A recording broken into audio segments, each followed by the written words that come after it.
Hey guys, tonight we begin with the wonderful disaster known as being a teenager in ancient Rome, a time when adulthood started at 13 and fashion was just fabric draped with confidence.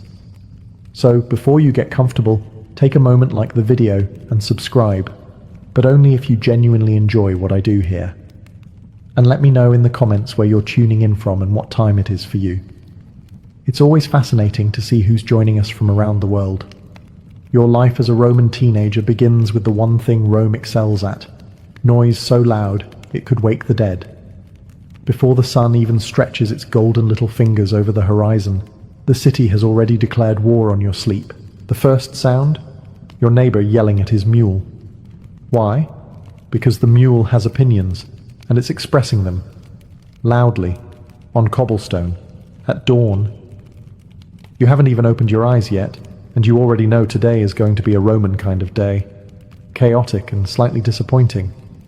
If you're wealthy, you wake in a villa so beautiful that even the gods would envy your mosaic floors. But don't get too comfortable. That gorgeous open-air design also means your house is basically a wind tunnel with expensive decor. Your servant gently taps your shoulder awake with the energy of someone who gave up on their dreams long ago. They whisper, "Young master, it is time." But what they really mean is, please wake up before the rooster starts screaming again. If you're poor, your sleeping situation is more flexible. You share a room with enough siblings to populate a small legion. Your mattress is straw, and you know it's morning because your brother just rolled off his half and onto your face.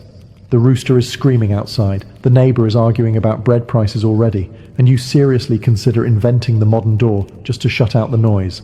The smell of Rome hits you next, a cocktail of olive oil, warm bread, incense, smoke, sweat, and whatever mystery liquid your upstairs neighbor threw out the window last night. Privacy? Never heard of her. Peace? She moved away years ago. Your feet hit the floor. Cool terracotta tiles for the upper class. Cool packed dirt for everyone else. Either way, it's cold enough to make you question all your life choices. You stumble through a maze of random household objects, jugs, baskets, sandals, your father's tools, and at least one cat that refuses to move because it is, in its own mind, a minor deity. And then, as if on cue, the city cranks the volume up another level. Vendors shouting about fresh fruit that definitely isn't fresh. Bakers bragging about their bread as if it's a political achievement. Street children running around like caffeinated centurions. This is your morning. This is Rome, a city that doesn't gently wake you. It grabs you by the tunic and says, "Rise, shine, survive." Breakfast in ancient Rome is underwhelming. Calling it a meal is generous. It's more of a suggestion, a whisper of food, a small edible gesture to convince your stomach not to file a complaint with the gods. You shuffle into the main room of your home, still half asleep and already annoyed at the world. Outside, the streets roar with life, but inside, your family is preparing ientaculum, the Roman breakfast, which has the nutritional excitement of a beige wall. If you're from a wealthy family, your breakfast might include bread dipped in honey, dried fruit, olives, maybe some cheese. Basically, snack food your rich uncle pretends is light and elegant, when in reality it barely registers as sustenance. Slaves bring the food out with the look of people who know you're about to complain no matter what they serve. If you're from a poorer family, your breakfast is simpler, much simpler.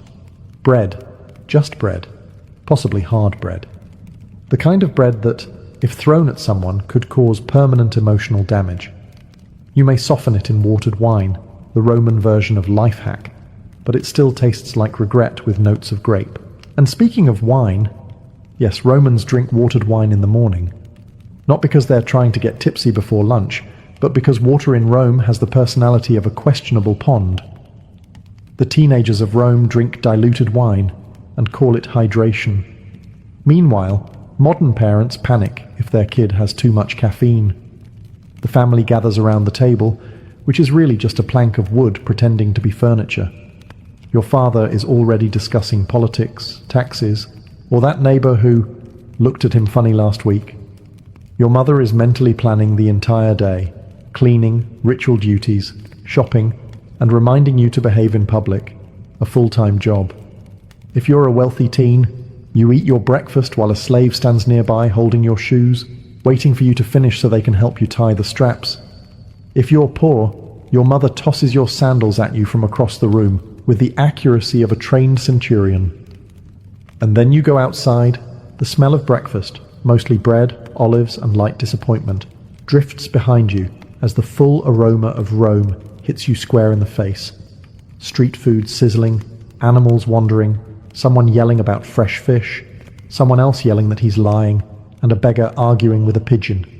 Breakfast is done, fuel acquired, Rome awaits. And yes, it's already yelling. In ancient Rome, there is no such thing as a teenage phase, no adolescence, no gentle transition from childhood to adulthood.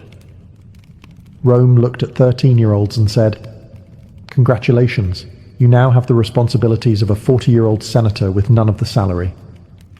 You don't grow into adulthood. You are shoved into it like a soldier being tossed into battle before he finishes his breakfast. It starts with the toga ceremony. One morning you're a child running around barefoot, and the next you're being wrapped in the toga virilis, a giant, heavy, overly dramatic bedsheet that signals to the world that you are now a respectable adult. Even though your brain is still firmly in the "do we have snacks" stage of development, your family beams with pride. Your father pats your back. Your mother wipes her tears. Meanwhile, you're just trying not to trip in front of half the forum and become the main character of Roman gossip for the next decade. If you're a girl, the expectations strike even harder. One morning, you're playing with dolls made of clay, and the next your mother says, "Let's talk about marriage." At 13, the age when most modern teenagers struggle to choose a profile picture. In Rome, it's the age where you start thinking about managing a household, selecting good wool, and preparing to raise humans who will eventually yell political opinions at people in the street. Rome didn't believe in finding yourself. Rome believed in assigning you an identity. You're the son of a baker? Congratulations, you're going to be a baker. You're the daughter of a merchant? Fantastic. You're now studying accounting whether you like it or not. And Romans loved responsibility. They loved it so much they gave you responsibilities before you could fully process the word responsibility. Boys were expected to prepare for politics, rhetoric, and possibly military service. Girls learned to run a home, manage finances, direct servants, and ideally avoid starting any scandals, which in Rome was harder than it sounds. Everything you do is judged. Your posture, your manners, your Latin grammar, your clothing, the way you look at someone in public. Rome is a city of professional gossipers. Everyone has an opinion, and none of them are subtle. Even your hobbies are monitored. Are you reading? Good. Are you gambling? Bad. Are you staring at gladiators too long? Depends who saw you. Rome didn't wait for you to mature. Rome demanded maturity immediately and loudly and in public. If you're a Roman teenage boy, your life comes with a uniform, the toga virilis. And calling it a uniform is generous, because in practice it's a heavy, impractical, uncooperative monster of a garment that seems specifically designed to make you trip in public.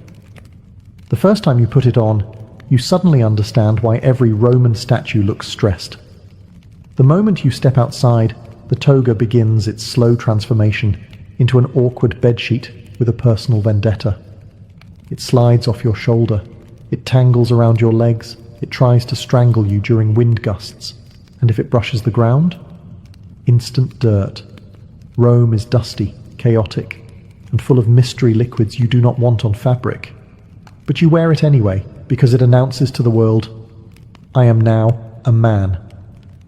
Even though you're still 13 and still haven't figured out how to hold the toga without looking like you're fighting a sea creature, now that you're officially a man in Roman society, again at 13, your responsibilities begin piling up faster than amphorae in a wine shop. Your father immediately decides it's time for you to learn the important things: rhetoric, philosophy, law, military discipline, and how to greet people in public without embarrassing the family. And if you mess up, don't worry, someone will loudly point it out. Your day includes going to school, a loud outdoor classroom where your teacher insists on reciting the words of great philosophers while ignoring the fishmonger yelling behind him. You spend hours copying Greek passages, memorizing speeches, and practicing arguments. Romans adored arguing.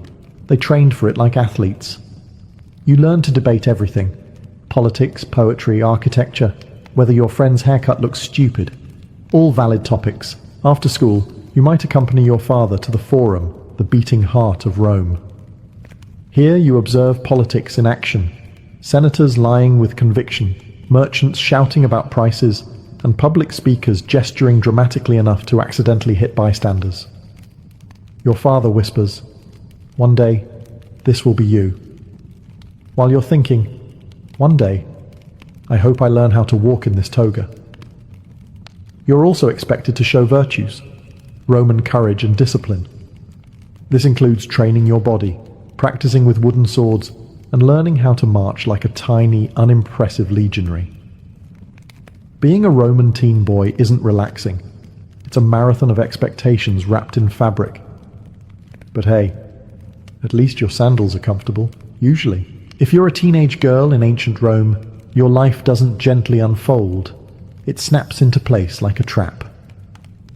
One moment you're a child playing with dolls made from leftover wool scraps, and the next your mother is saying, "Sweetheart, let's discuss household management and your future husband," while you are still mentally processing yesterday's lesson about spinning flax.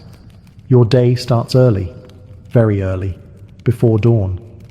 Because according to Roman mothers, sunlight is optional, but productivity is not. You wake to the sounds of the street: vendors shouting, dogs barking, someone dropping a jar for the third morning in a row, and then to the sound of your mother's voice reminding you that adulthood is not going to prepare itself. Your tasks begin immediately. You help with weaving, spinning, cleaning, preparing food, and managing the never-ending Roman laundry cycle. Roman clothing is mostly wool, and wool does not cooperate.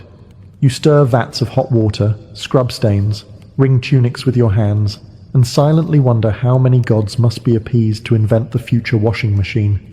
If your family is wealthy, your day includes supervising servants and learning how to host elegant dinners. Dinners where guests judge the seating arrangements, the seasoning, the conversation, the decor, and probably your existence. Your mother teaches you how to smile politely while doing mental math to stretch the household budget. She also teaches you how to avoid family scandal, which in Rome is a full-time occupation because scandal is basically a city sport. If your family is poor, your workload doubles. You help run the family stall at the market, carry amphorae that weigh more than you do, bargain with merchants who all believe they are comedic geniuses, and chase your siblings around before they accidentally set something on fire. And on top of all of this, you're expected to prepare for marriage. By 13 or 14, your parents are already assessing potential husbands. Rich? Good? Respectable family? Better?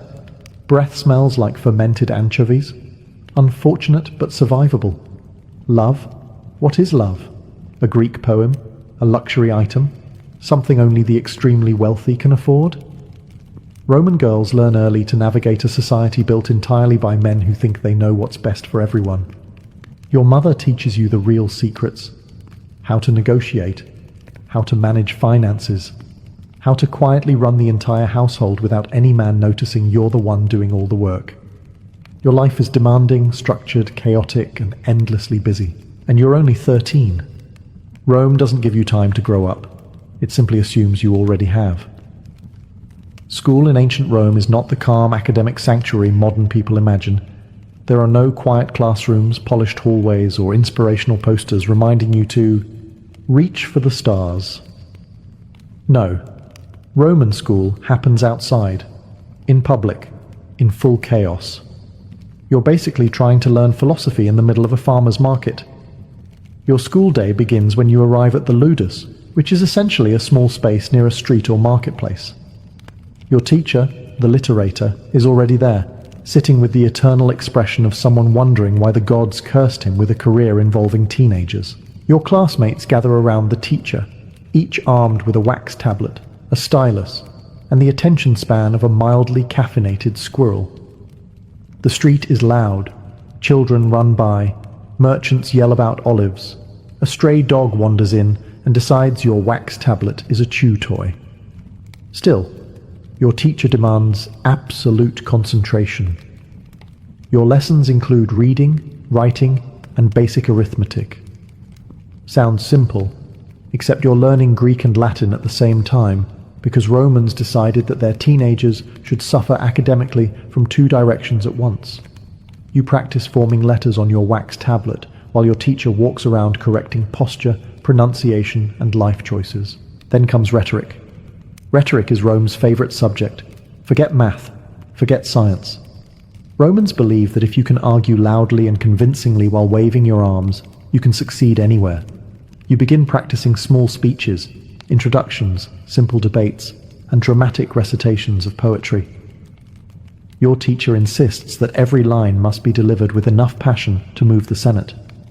Meanwhile, you're just trying not to get distracted by the fishmonger arguing with a customer 3 feet away. If your family can afford it, you later graduate to the Grammaticus, the advanced teacher.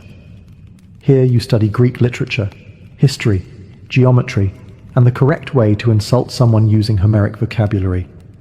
You learn the difference between good grammar, elegant grammar, and grammar that will cause Cicero's ghost to slap you. Of course, teachers are strict.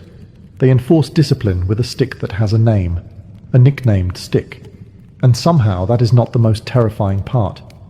The most terrifying part is the constant expectation that you will grow up to be a well-spoken, well-mannered, socially presentable Roman citizen who does not embarrass the entire household by tripping over their toga during a speech. School in Rome is loud, demanding, chaotic, and yet you learn. Because in ancient Rome, education isn't optional. It's preparation for a life lived in public, and Rome is always watching. By the time you're a teenager in ancient Rome, the city has already made one thing very clear. You are now useful. Not cute, not growing, not figuring things out. Useful. Rome believes deeply in squeezing productivity out of every human from the moment they can walk without falling into a fountain. If you're from a poor or modest family, your day involves more chores than a modern teenager could survive emotionally. Forget clean your room. You're scrubbing floors, hauling water from a fountain several blocks away, cutting vegetables, feeding animals, weaving cloth, sweeping courtyards, and trying not to inhale too much dust as your brother shakes out rugs from the balcony like he's summoning a sandstorm. Laundry? Congratulations, you get to help. And Roman laundry is not laundry. It's warfare. Clothes are soaked in tubs, stomped on, scrubbed with brushes, rinsed, wrung out, and hung to dry in a way that somehow involves every relative shouting directions simultaneously. And just when you think you're done, your mother appears holding another basket like a disappointed goddess. If you're a boy, chances are you're also apprenticed somewhere, maybe with a blacksmith, where your day consists of being sweaty, soot-covered, and yelled at by a man who speaks exclusively in grunts and hammer noises. Or maybe you're apprenticed to a potter, where your job is to carry heavy clay and try very hard not to break anything, because the potter has the patience of a tired bull. If you're a girl, your apprenticeship happens inside the home. You learn weaving, spinning, cooking, budgeting, storage management, and the ancient Roman art of smiling politely while solving everyone's problems quietly. Your mother trains you like a general preparing a commander.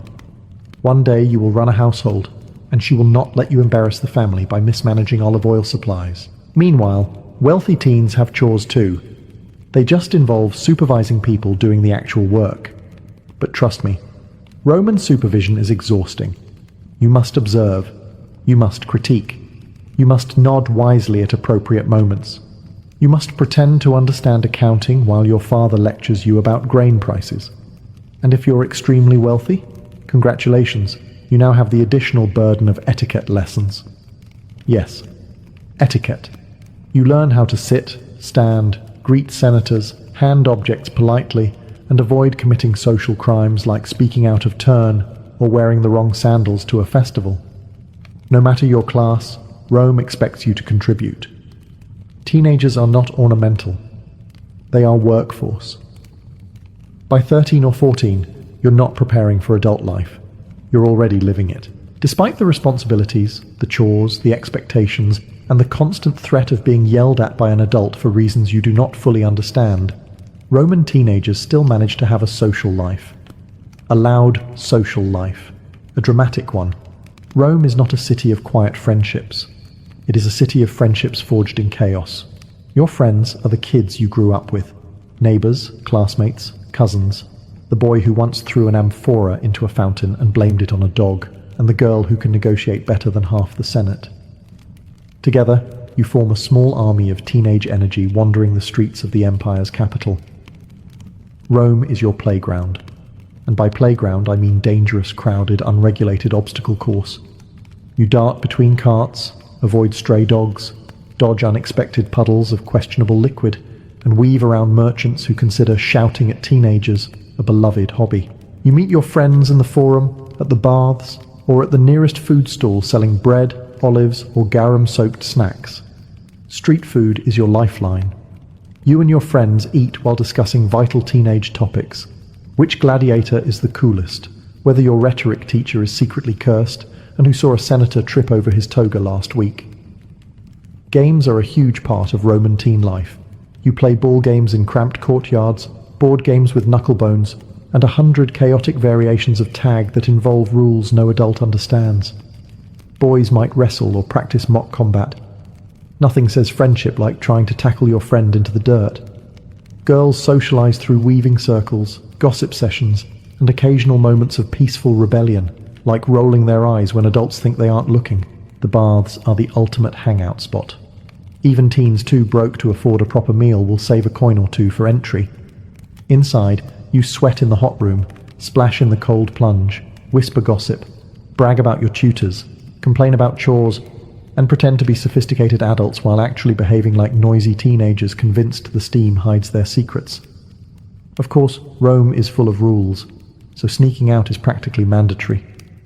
Teens slip away to watch chariot racers train, to hear street performers practice comedy routines, or to spy on gladiators doing warm-ups.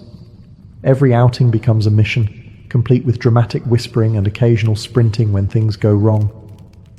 Friendships in Rome are fierce, loyal, loud, and unforgettable. Because when you grow up in a city that never stops moving, shouting, or judging, you cling to the people who understand your chaos.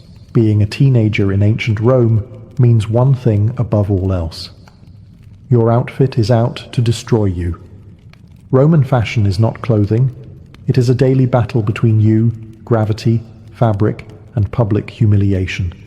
And gravity always wins. Let's start with boys. You wake up, put on your tunic, and then, the main event, wrap yourself in the toga virilis. A garment so dramatic, so heavy, so pointlessly large, that it could double as a circus tent in an emergency. The toga has exactly two goals in life. One, to signal your transition into adulthood, and two, to trip you in front of someone important. No Roman statue shows the truth. The toga slips. It folds wrong. It develops a mind of its own. If there's a breeze, forget it. You're suddenly doing a full-body wrestling match with a sheet while the city watches. Senators make it look elegant because they have slaves adjusting it every 10 minutes. You, on the other hand, are a teenager trying not to collapse into a fabric burrito. Girls have their own fashion challenges. You wear the stola and the pala, both lovely garments, in theory. In reality, they're long, heavy, and determined to catch on any nearby furniture, doorframe, or passing goat. You tie your hair into elaborate styles that require at least 3 pins, 2 prayers, and the patience of Jupiter himself. And after all that effort, one gust of wind and you're reinventing the local hairstyle unintentionally. Accessories aren't optional. Jewelry communicates your family's wealth, or lack thereof, to everyone within a 3-block radius. Earrings, bracelets, brooches. Romans were magpies with social ambition. If you're wealthy, you wear gold and glass beads. If you're poor, you wear bone, clay, or whatever your uncle traded for at the market, hopefully not cursed. Footwear. Sandals, of course. Practical in summer, tolerable in spring, regrettable in winter. The straps always break at the worst moment. Always. Usually when you're trying to look dignified or when you need to walk across a suspicious puddle that absolutely did not come from rain.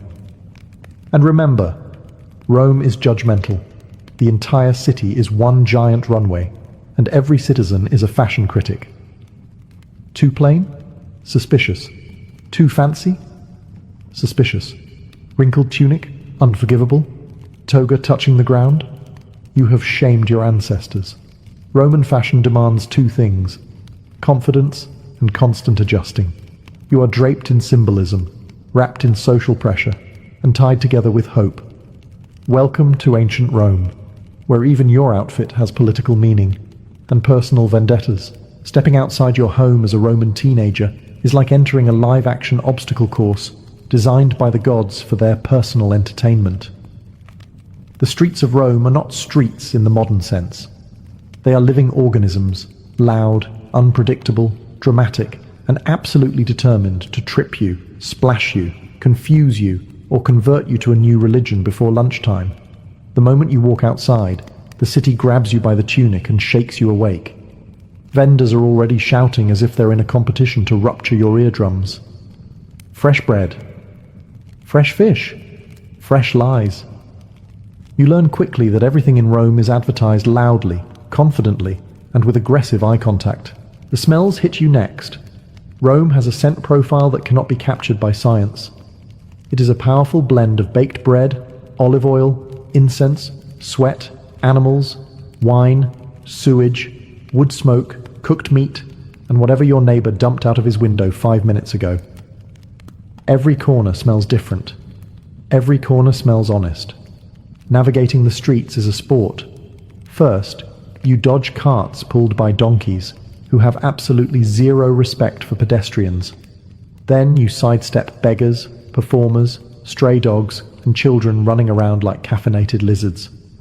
The cobblestones are uneven, the alleys are narrow, and half the population is yelling at the other half. You pass shops lining the streets, tiny businesses bursting with activity. Bakers pull steaming loaves from ovens, blacksmiths hammer metal so loudly your soul vibrates, barbers shave customers in full public view, and tavern owners call out tempting offers that imply you will definitely regret the wine later. Street performers are everywhere. Musicians strum lutes, poets recite verses with the confidence of people who have never been booed before, and acrobats attempt flips that make your mother mutter prayers under her breath. Some are talented, others are enthusiastic. Chariot traffic is a nightmare. If you hear wheels approaching, you move. Fast. Because Roman drivers operate under two rules. 1, speed is life. And 2, pedestrians should pay attention. Teens often sprint out of the way dramatically, pretending afterward that they totally weren't scared. You also encounter soldiers on patrol, walking reminders that Rome is powerful, organized, and constantly watching. They don't smile. They don't wave. They stare like you're one clumsy toga step away from becoming paperwork. And yet, despite the chaos, the smells, the shouting, the near-death experiences, and the constant threat of slipping in something mysterious, the streets of Rome are thrilling. They are alive. They are dangerous. They are unforgettable. And as a Roman teenager, they are your world. If there is one thing Roman teenagers love more than complaining about chores, it's festivals. And ancient Rome has a lot of festivals. Enough that you sometimes wonder if the entire empire is one missed harvest away from becoming a year-long party with occasional tax collections. Festivals in Rome are loud, chaotic, joyful, reckless, and suspiciously lacking in rules, which means teenagers love them. Let's begin with the big one, Saturnalia. For one glorious week in December, Rome flips upside down. Masters serve their slaves, families exchange gifts, gambling becomes socially acceptable, and teenagers are allowed to behave like overexcited goat herders with no adult supervision. You wear bright clothes, shout in the streets, and eat enough sweets to question whether the gods invented diabetes. Then there's Lupercalia, a festival that modern parents would absolutely ban. Teenagers gather to watch half-naked priests run around the city smacking people with strips of goat hide for fertility. You pretend you're only watching ironically, but deep down you know everyone your age finds it hilarious, and chaotic, and slightly concerning. Floralia is another favourite, a spring festival full of flowers, dancing, theatrical performances, and people acting dramatically despite being completely sober. Teenage girls love it for the fashion. Teenage boys love it for reasons they deny when parents ask. Every festival comes with food stalls, performers, music, and the ancient Roman version of carnival chaos. You wander the streets with your friends, eating honey cakes or roasted nuts, while street magicians perform tricks that definitely involve cheating, but are entertaining anyway. You watch actors perform bawdy comedies in masks, so exaggerated they could haunt your dreams. Acrobats flip, musicians play, people dance with abandon. Rome becomes a playground. But festivals aren't the only entertainment. The Colosseum and amphitheatres are magnets for teenagers. You and your friends sneak away to watch gladiators train, muscular warriors practicing with wooden swords, while you pretend you're there for educational purposes. The energy, the cheering, the drama. It's addictive. Your mother says the games are too violent. Your father says they're culturally important. You insist you're just interested in the strategy. Then there's the Circus Maximus, home of chariot racing, the ancient equivalent of Formula One mixed with MMA. Teenagers pick teams, paint symbols on their sandals, and scream themselves hoarse as horses tear around the track at breakneck speed. Winning feels like triumph. Losing feels personal. Festivals and entertainment aren't just pastimes. They're freedom. They're joy. They're the heartbeat of Roman teenage life. If you think Roman bathhouses were quiet, relaxing spa environments where people whispered softly and enjoyed serenity, congratulations, you've never been to Rome. The bathhouse is the beating heart of Roman social life. Loud, crowded, humid, chaotic, and somehow still everyone's favourite place to hang out. As a Roman teenager, the baths are the place to socialise. You and your friends don't say, "Let's meet up later." You say, "Meet me at the baths," because honestly, where else is there to go? The streets are dangerous. The forum is full of adults arguing, and your house is full of chores waiting to ambush you. The baths are neutral territory, a sanctuary of steam and gossip. Entry is cheap, even for poorer families. You hand over a small coin, walk inside, and immediately get hit with a wall of heat that slaps you harder than your rhetoric teacher when you misquote Homer. Inside, it's a maze of rooms. The apoditerium, changing room, tepidarium, warm room, caldarium, hot room, and frigidarium, cold plunge. Each one offers a unique experience, none of which involves peace. You strip down in the changing room, hide your belongings in a cubby, and pray the attendant is honest today. Theft is technically illegal, but happens often enough that everyone just pretends it's part of the charm. Then you head into the warm room to let your body adjust, along with 50 other people who had the exact same idea. The hot room is where the magic happens. The steam is so thick you can barely see your own hands. Middle-aged men loudly discuss politics. Elderly men complain about everything. Teenagers whisper gossip so juicy it could collapse the Senate. The heat isn't just warm, it's, I can feel my soul sweating, warm. Your hair frizzes instantly. Your skin moisturizes whether you want it to or not. Then comes the cold plunge, the Roman version of a dare. You jump in, scream internally, and try not to die of shock while your friends laugh at you. The water is colder than the expression your mother gives you when you try sarcasm. Between dips, you eat snacks, chat, complain about school, admire gladiator posters carved into the walls, and pretend you're not staring at cute people from afar. The bathhouse is the only place where teenagers can relax, socialize, and pretend adulthood isn't sprinting toward them at gladiator speed. The baths aren't just hygiene, they're therapy, they're community. They're the ancient Roman version of a mall, gym, cafe, and gossip hub, all fused into one glorious, sweaty building. If you think modern parents have high expectations, ancient Roman parents would like to have a word. In Rome, family expectations hit you with the force of a runaway chariot, and there is absolutely no escape. You're a teenager, yes, but Rome does not care. Rome believes you are ready, mature, capable, and responsible, despite overwhelming evidence to the contrary. Your family doesn't just hope you'll succeed, they expect it, because Rome is a society built entirely on reputation. Your family's honor matters more than your comfort, feelings, ambitions, or the fact that your toga is currently trying to kill you. If you're a boy, your father sits you down for the talk, not the modern version, the Roman version. It goes something like this. Son, you must bring honor to the family, train your mind, train your body, learn the law, study rhetoric, observe the forum, and stop slouching. The neighbors can see. Then he gestures dramatically toward the horizon, as if the gods themselves are taking notes. Your mother listens nearby, nodding like she's signing off on your future resume. She reminds you that your behavior reflects on the entire household.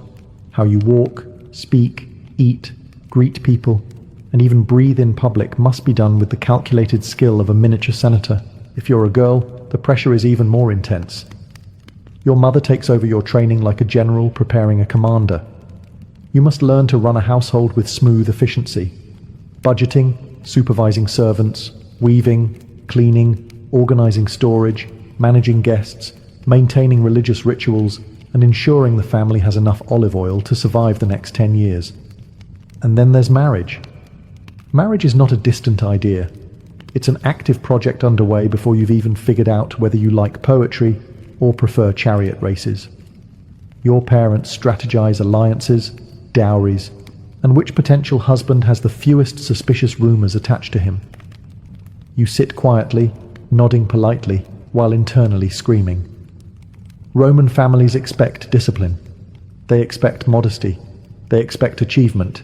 They expect obedience. They expect you to act with the composure of a 45-year-old politician while still shaking sand out of your sandals from yesterday's street games. There is no teenage rebellion in Rome.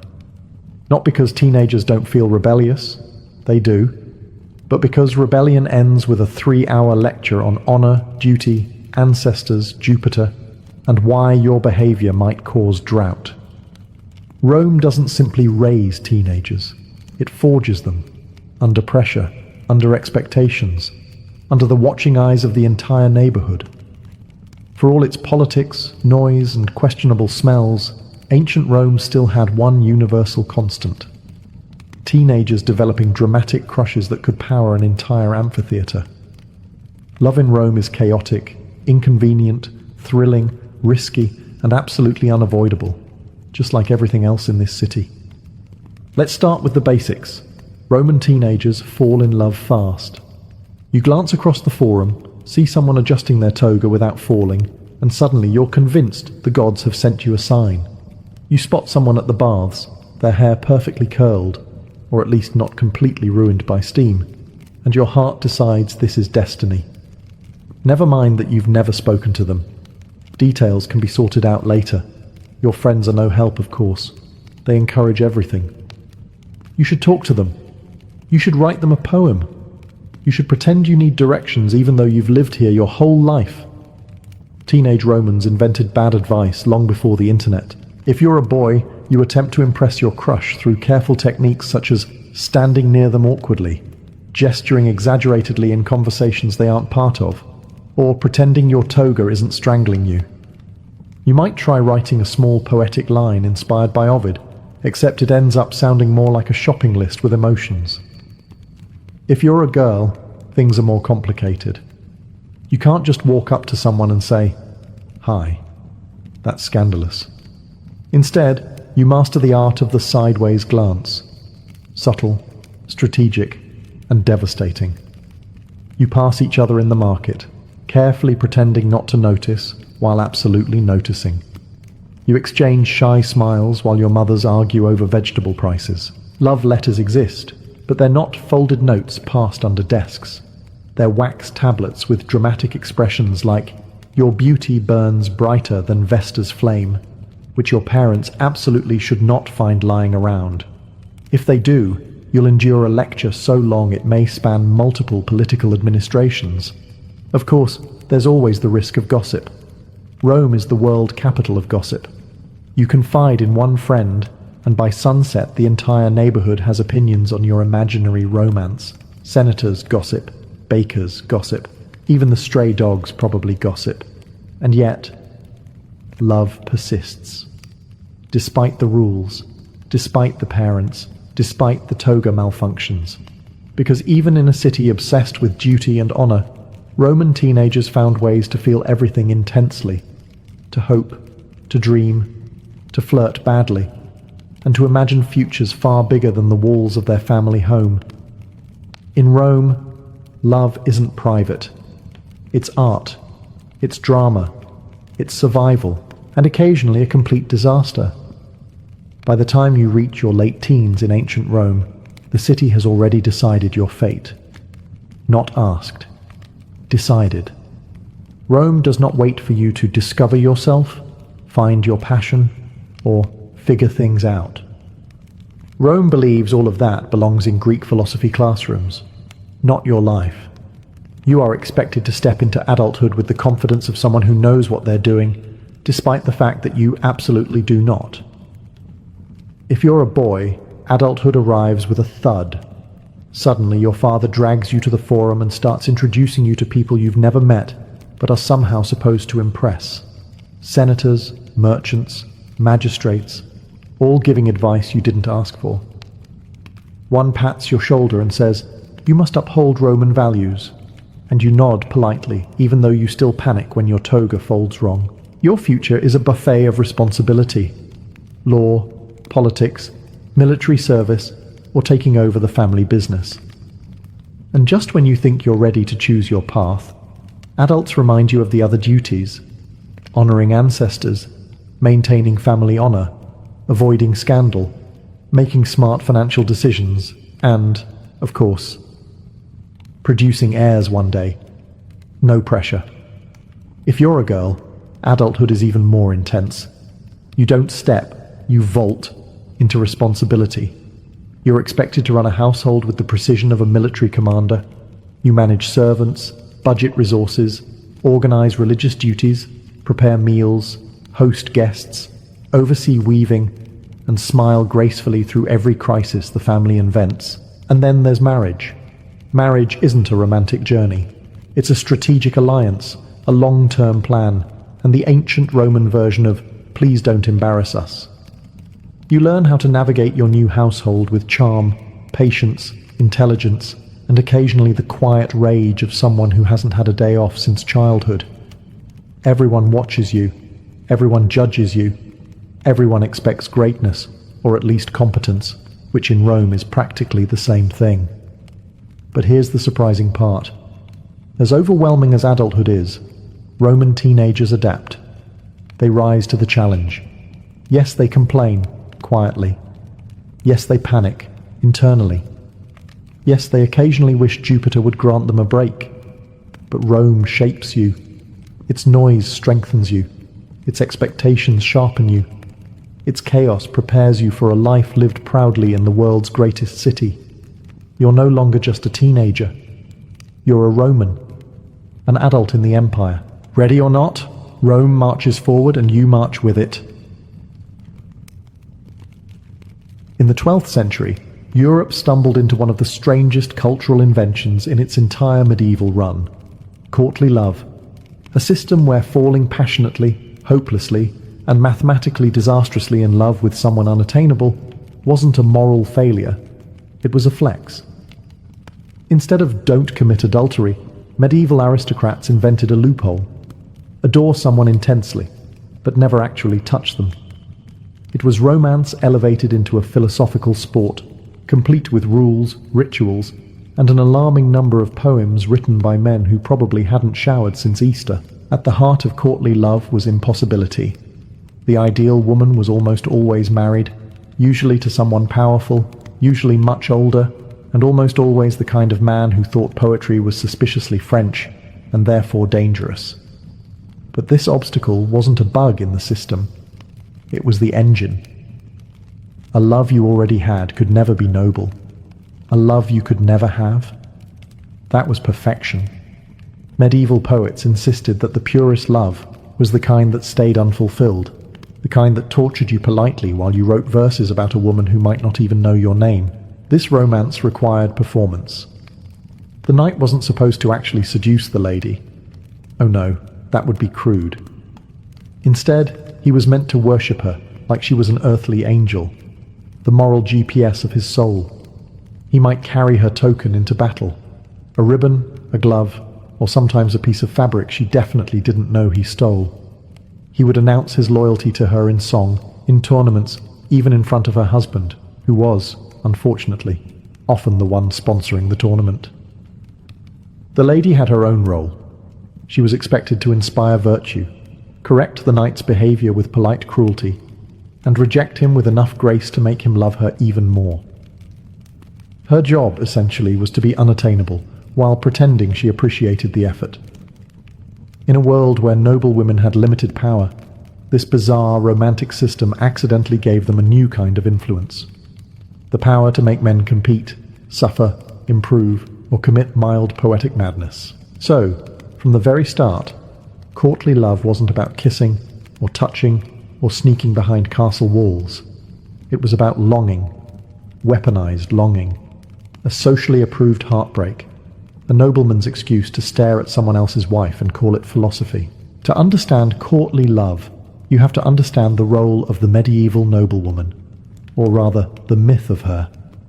In theory, she was the moral North Star of the entire aristocratic universe, pure, elegant, wiser than Aristotle, and supposedly blessed with the kind of emotional intelligence that could transform a violent knight into a gentleman simply by looking at him. In reality, she was usually a practical, politically savvy woman managing estates, marriage alliances, household finances, pregnancies, and the occasional plague outbreak.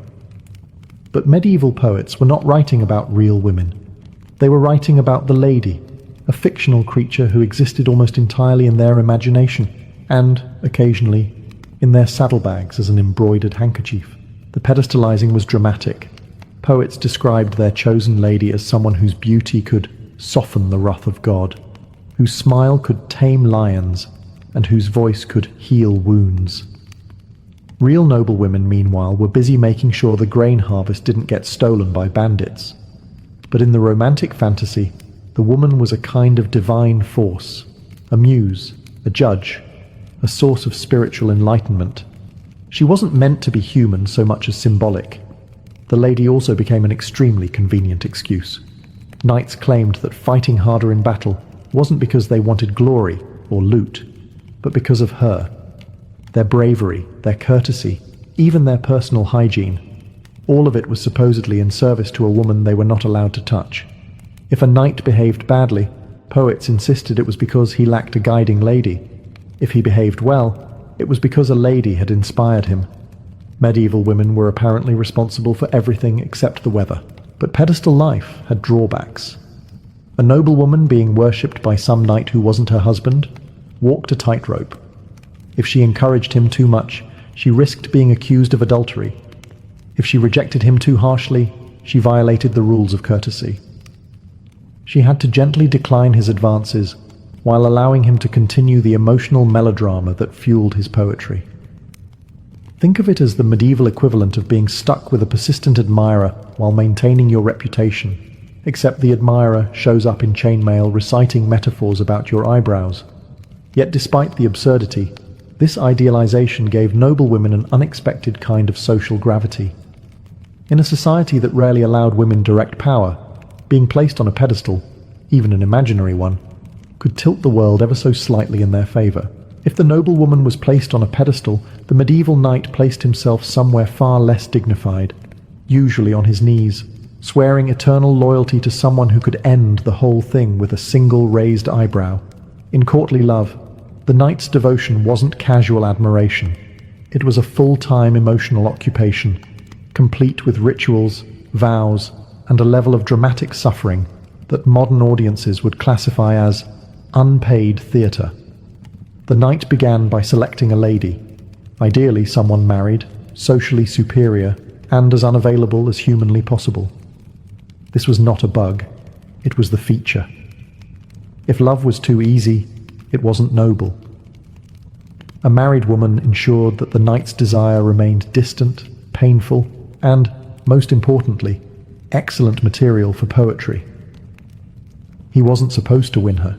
He was supposed to long for her in a dignified, courteous agony. He then pledged total obedience to her, which was extremely convenient for poets and extremely awkward for husbands. His vows resembled a strange blend of religious devotion and personal melodrama. He promised to defend her honor, follow her commands, improve himself morally, and, if necessary, die gloriously in her name. Ideally, he would avoid actually dying, but the threat of it made the whole thing more poetic. This devotion manifested in everyday life. A knight might carry her colors, a ribbon, a scarf, a piece of fabric she never actually gave him, but which he claimed as a sacred relic. He might perform exceptionally in tournaments, and then publicly declare that his victory belonged entirely to her. If he lost, he blamed himself for failing to be worthy. A surprisingly large number of medieval emotional crises involved knights apologizing to their ladies after getting knocked off a horse at high speed. Longing became a lifestyle. A knight in the courtly love tradition was supposed to be constantly on the brink of emotional collapse, sighing dramatically, composing verses and gazing pensively at the horizon as if waiting for divine permission to have a conversation with the woman who inspired all this misery. Was it love? Was it self-inflicted emotional chaos? Was it a medieval version of fan culture, where the lady didn't know she had a fan club? Maybe a little of all three, but the suffering was essential. Pain proved depth, restraint proved virtue, and the distance between knight and lady, impossible, forbidden, irresistible, was what kept the entire system alive. Courtly love didn't just happen. It came with rules, an entire unwritten constitution that determined how a knight could adore a woman without accidentally creating a scandal large enough to start a feud. Medieval poets and intellectuals treated these rules with a seriousness usually reserved for state treaties or papal decrees. If modern dating had half the structure courtly love demanded, most people would need a lawyer just to send a text. The most famous rule book came from Andreas Capellanus, a 12th century cleric whose job apparently included documenting the romantic delusions of the aristocracy. His treatise, De Amore, laid out dozens of principles for how noble love was supposed to function. These weren't gentle guidelines. These were rigid, drama-fueling commandments.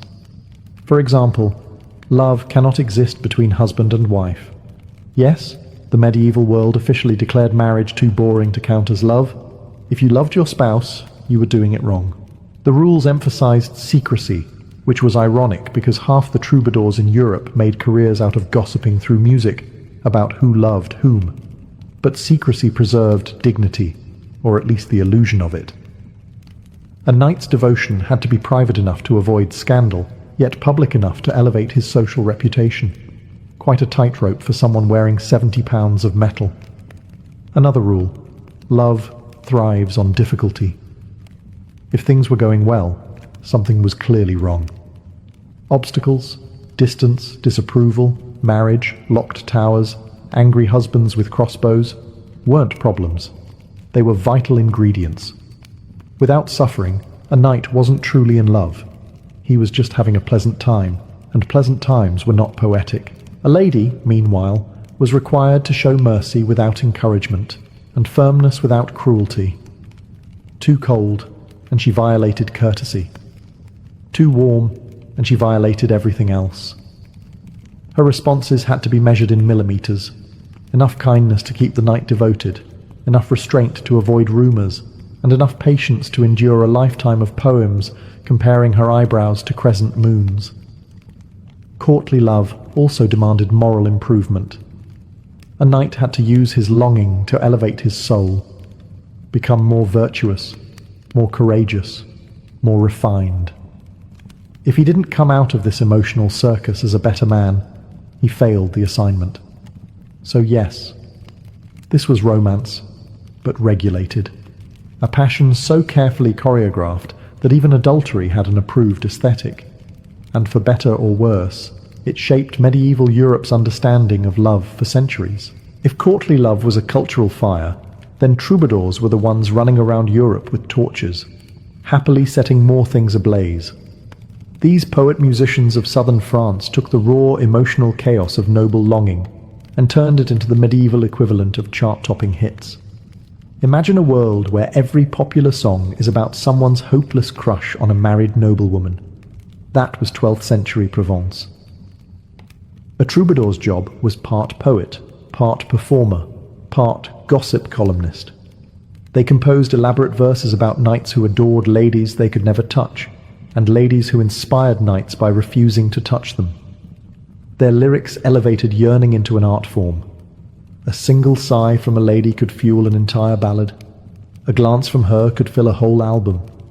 And if she said an actual sentence to the knight, congratulations. That was basically an emotional Grammy. Troubadour helped spread the ideology of courtly love across Europe. Their songs traveled from castle to castle, sometimes carried by the troubadours themselves, sometimes by knights who memorized them, and sometimes by princesses who brought the tradition north when they married foreign kings. Eleanor of Aquitaine, Queen of France, then Queen of England, was the Beyoncé of courtly love promotion. Thanks to her, the entire aristocracy got hooked on the idea that the highest form of love was basically structured emotional torment. But troubadours didn't just entertain, they shaped reputation. A knight could commission a poet to celebrate his devotion, a medieval PR strategy. A lady could gain social prestige through songs praising her beauty and virtue. On the flip side, a poorly written poem could cause trouble. A troubadour who hinted too strongly at a noblewoman's secret admirer could spark rumors, feuds, or in extreme cases, warfare. Nothing says romantic tension like the risk of accidentally starting a regional conflict. The poetry itself often exaggerated reality to mythical proportions. The knight became a flawless hero, the lady became a goddess, the husband became an obstacle with a very unfortunate personality. Troubadours used metaphor like seasoning, generously, dramatically, and sometimes nonsensically. A lady's hands were whiter than milk, her eyes were bright as swords, her heart was fortified like a strong castle. Real women probably just wanted to supervise their servants in peace. Yet the power of these performers was undeniable. They turned longing into entertainment, secrecy into spectacle, and personal heartbreak into a collective cultural obsession. Without troubadours, courtly love would have remained a niche hobby. With them, it became Europe's most fashionable madness. To understand why courtly love became so wildly popular, you need to understand medieval marriage, or rather, the stunning lack of romance inside it.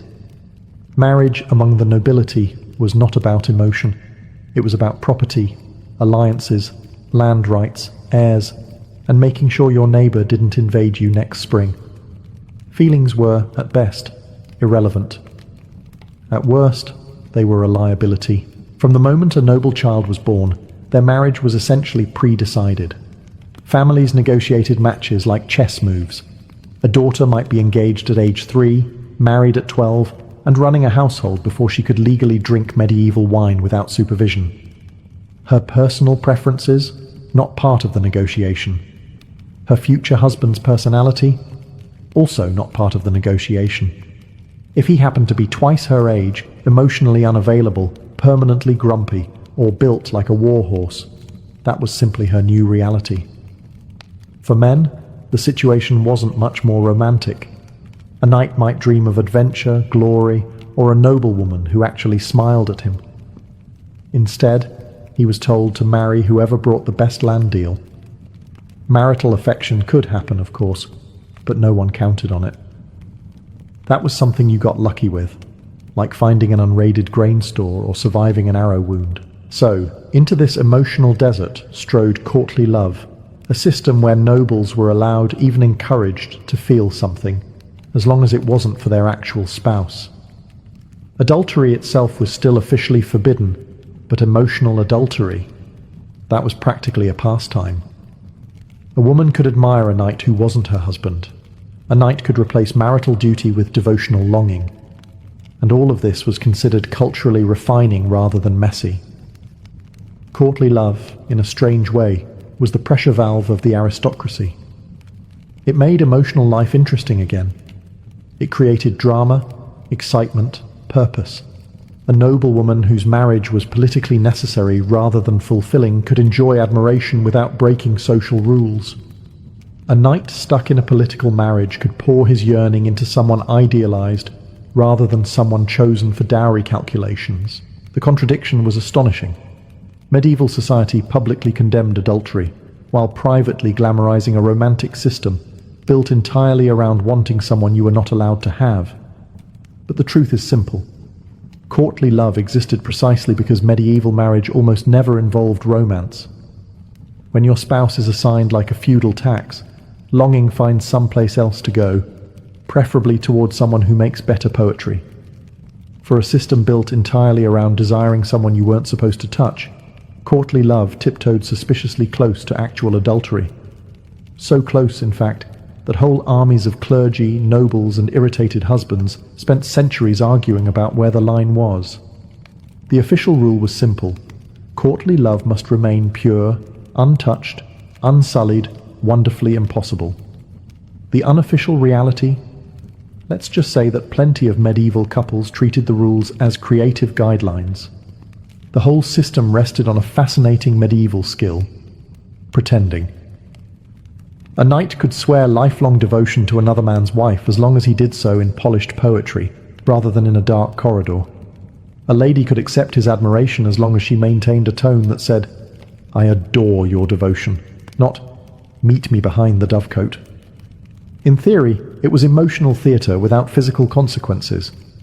But humans are humans, even in the 12th century, and a knight writing 14 poems about a woman's hair was not always satisfied with metaphor. Troubadours didn't help.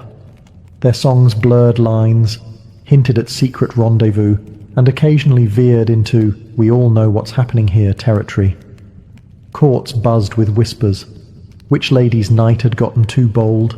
Which husband was pretending not to notice? Which poet needed to be exiled for insinuating a bit too much? The fact that so many romances ended with "we will never consummate this love" should tell you everything about how often the opposite occurred. The church, predictably, hated all of it. Clerics warned that even loving someone in the heart only was a spiritual threat, like adultery performed entirely with sighs. They preached sermons condemning lust, disguised as nobility, and accused troubadours of spreading moral decay through catchy melodies. Meanwhile, nobles attended these sermons while wearing their lady's ribbon on their sleeve. Husbands had the hardest time. Publicly, they had to act dignified. Courtly love was trendy after all. Privately, many were furious. Medieval law codes are full of suspicious references to jealous husbands, sudden duels, and cases where a knight accidentally fell out of a window. At the same time, being admired by a famous knight elevated a lady's household prestige. So most husbands swallowed their pride and hoped their wife's courtly admirer stayed in the poetic suffering stage rather than the actual risk of scandal stage. Courtly love balanced on a knife's edge. A love that must look adulterous without becoming adulterous, must inspire desire without fulfilling desire, must burn brightly without catching anything on fire. And somehow, against all logic, it worked. Most of the time. For something supposedly pure and elevating, courtly love had a spectacular talent for causing absolute chaos. Knights fell in love with the wrong women, kings grew suspicious, troubadours spread rumors, and occasionally the entire system escalated into political crisis, open warfare, or a papal meltdown. This was not just poetry. This was geopolitics with better metaphors. Take the famous case of Eleanor of Aquitaine, patron saint of complicated romance. Her court in Poitiers became the medieval equivalent of a romantic think tank, filled with troubadours inventing new definitions of love, ladies debating romantic ethics, and noblemen practicing chivalry with a level of enthusiasm that made husbands nervous. Some historians argue that these games of flirtation and song contributed directly to tensions that tore apart her marriage to Louis VII. When a queen uses emotional devotion as political leverage, Europe pays attention. Or consider Marie de Champagne, who turned courtly love into a moral courtroom. She presided over love trials, where nobles debated theoretical romantic dilemmas like, can a lady love two men at once? These were intellectual exercises, yes, but they shaped attitudes about loyalty, adultery, and power. Ideas have consequences, especially when whispered into royal ears. Then there were the battles sparked by actual physical affairs disguised under the elegant banner of courtly devotion. More than one knight died defending a lady's honour, or at least defending the rumour that he was defending her honour. A nobleman publicly claiming devotion to the wrong woman could trigger family feuds, castle sieges, and long-standing alliances collapsing because someone composed one poem too many. The church, already suspicious of this emotional free-for-all, doubled down on condemnation when these scandals hit political nerves. Some clerics compared courtly love to heresy, a system where humans worshipped other humans with a devotion that belonged only to God. The idea that a knight could kneel before his lady the way he knelt before the Virgin Mary was spiritually dangerous and politically destabilizing. One bishop even warned that courtly love corrupts kingdoms faster than war. Strong words from a man who probably never had a troubadour write him a ballad. But despite the conflicts, the excommunications, and the occasional funeral involving way too much poetry, courtly love endured. It fed egos, shaped diplomacy, and gave bored nobles something to obsess over between crusades. In a world built on hierarchy and duty, forbidden affection was the one unpredictable spark that could tip everything into motion. Sometimes beautifully, sometimes catastrophically. By the time the Middle Ages limped into its final centuries, exhausted by plagues, wars, and increasingly questionable fashion choices, courtly love had already carved its place into European culture. What began as a poetic hobby among southern French aristocrats grew into a continent-spanning phenomenon that reshaped romance, literature, and the way Europeans understood desire itself. And although the system was contradictory, impractical, and occasionally lethal, it left behind a legacy that still echoes today. For one, courtly love invented romantic idealization, the idea that love is ennobling, transformative, and spiritually uplifting. Before this, European literature focused on battles, saints, and biblical disasters. Courtly love introduced something new: interior emotion. Suddenly, poetry wasn't just about slaying enemies or praising God. It was about the agony of longing, the thrill of admiration, and the psychological tornado that occurs when someone beautiful walks past you and ruins your entire week. It also transformed literature forever. From troubadour songs to Chrétien de Troyes' Arthurian romances, the emotional tension between forbidden lovers became one of Europe's favourite narrative engines. Think of Lancelot and Guinevere, the ultimate courtly love disaster duo. Their romance wasn't just a subplot, it became a moral earthquake that shook the entire Arthurian world. Authors across Europe devoured the formula: noble hero, unattainable lady, dangerous longing, tragic consequences. It was the medieval blockbuster template. Even modern romance owes the Middle Ages a debt. The tropes of unrequited love, the beloved placed on a pedestal, the idea that love requires suffering. All of these originated in the same courts where troubadours strummed lutes and noblewomen pretended they were flattered while mentally planning tomorrow's estate management. Every time a character sighs dramatically in a novel or a movie elevates romance into destiny, you're hearing faint echoes of a 12th century poet who rhymed heart with martyr in Occitan. And yet, courtly love was never just an artistic movement. It revealed something profound about medieval society, its hunger for emotion in a world dominated by duty. Nobles lived in a rigid hierarchy, bound by arranged marriages and political responsibilities. Courtly love was their escape, a socially approved rebellion that allowed them to feel intensely while pretending they weren't breaking any rules. In the end, this bizarre, beautiful, deeply impractical system became Europe's favorite madness, precisely because it made life more dramatic, more poetic, more human. And even now, centuries later, the idea that love must be longed for, not possessed, still lingers, a medieval whisper guiding modern hearts. Victorian medicine had an extraordinary talent. It could turn almost anything a woman did into a medical crisis. Not eating enough? Illness. Eating too much? Illness. Feeling tired? Illness. Feeling energetic? Definitely an illness. And if a woman dared to express an opinion, or worse, boredom, anger, or desire, doctors reached for their notebooks like they were documenting an exotic creature discovered in the wild.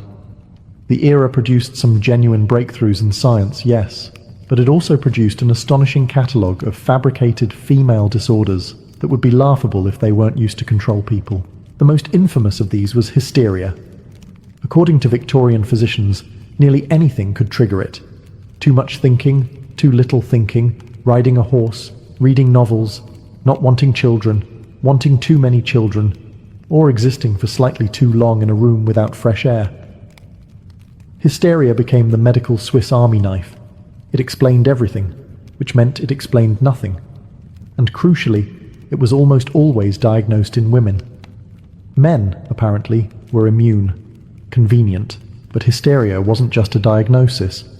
It was a framework, one that medicalized a woman's personality, emotions, frustrations, and desires. If a woman was depressed because she had no legal rights, she was hysterical. If she was angry because her husband treated her like decorative furniture, she was hysterical.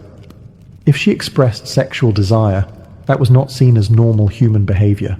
It was pathology, and so doctors reached for the only tools they trusted: sedation, isolation, electrotherapy, cold baths, rest cures, and enough laudanum to tranquilize a horse. Victorians loved the illusion of scientific legitimacy.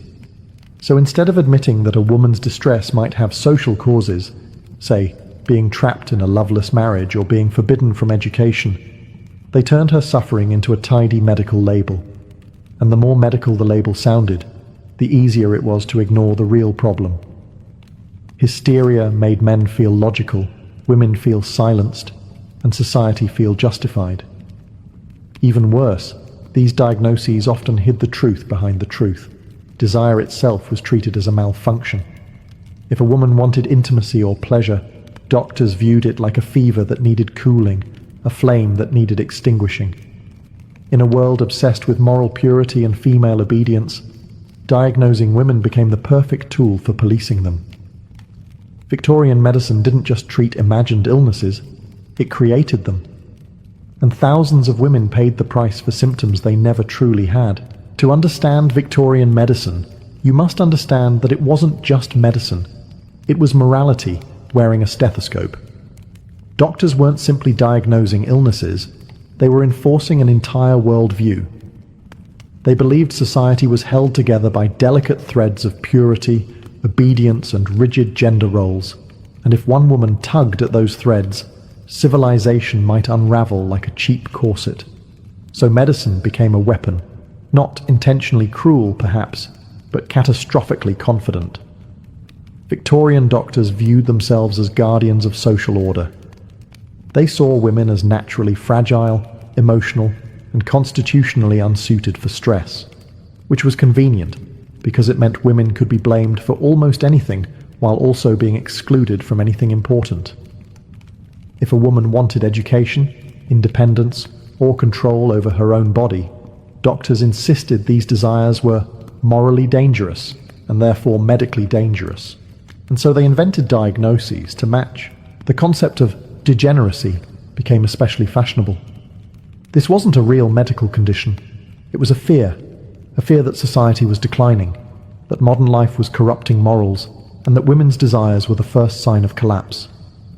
A woman who read too much. She risked moral overexcitement. A woman who enjoyed physical exercise. She risked becoming masculinized. A woman who spoke too freely. She risked mental derangement. Everything became a slippery slope into decay. Doctors tied morality to biology with astonishing confidence. They claimed a woman's entire personality was governed by her reproductive system. If she was sad, her uterus was acting up. If she was anxious, her uterus was misaligned. If she was angry, her uterus was wandering around the body looking for trouble. A theory that was outdated even by ancient Greek standards, yet somehow still enjoyed a second life in Victorian Britain. The era also saw extreme anxiety around female sexuality. Desire was portrayed not as natural but as dangerous, a force that could corrupt society, ruin marriages, and weaken men. Doctors wrote solemn warnings that too much pleasure could cause madness, infertility, or moral decay. They recommended sedation, cold baths, and strict supervision to protect both the woman and the world from her impulses. In reality, these diagnoses reflected Victorian fears far more than Victorian bodies. Medicine became the language through which society expressed its panic.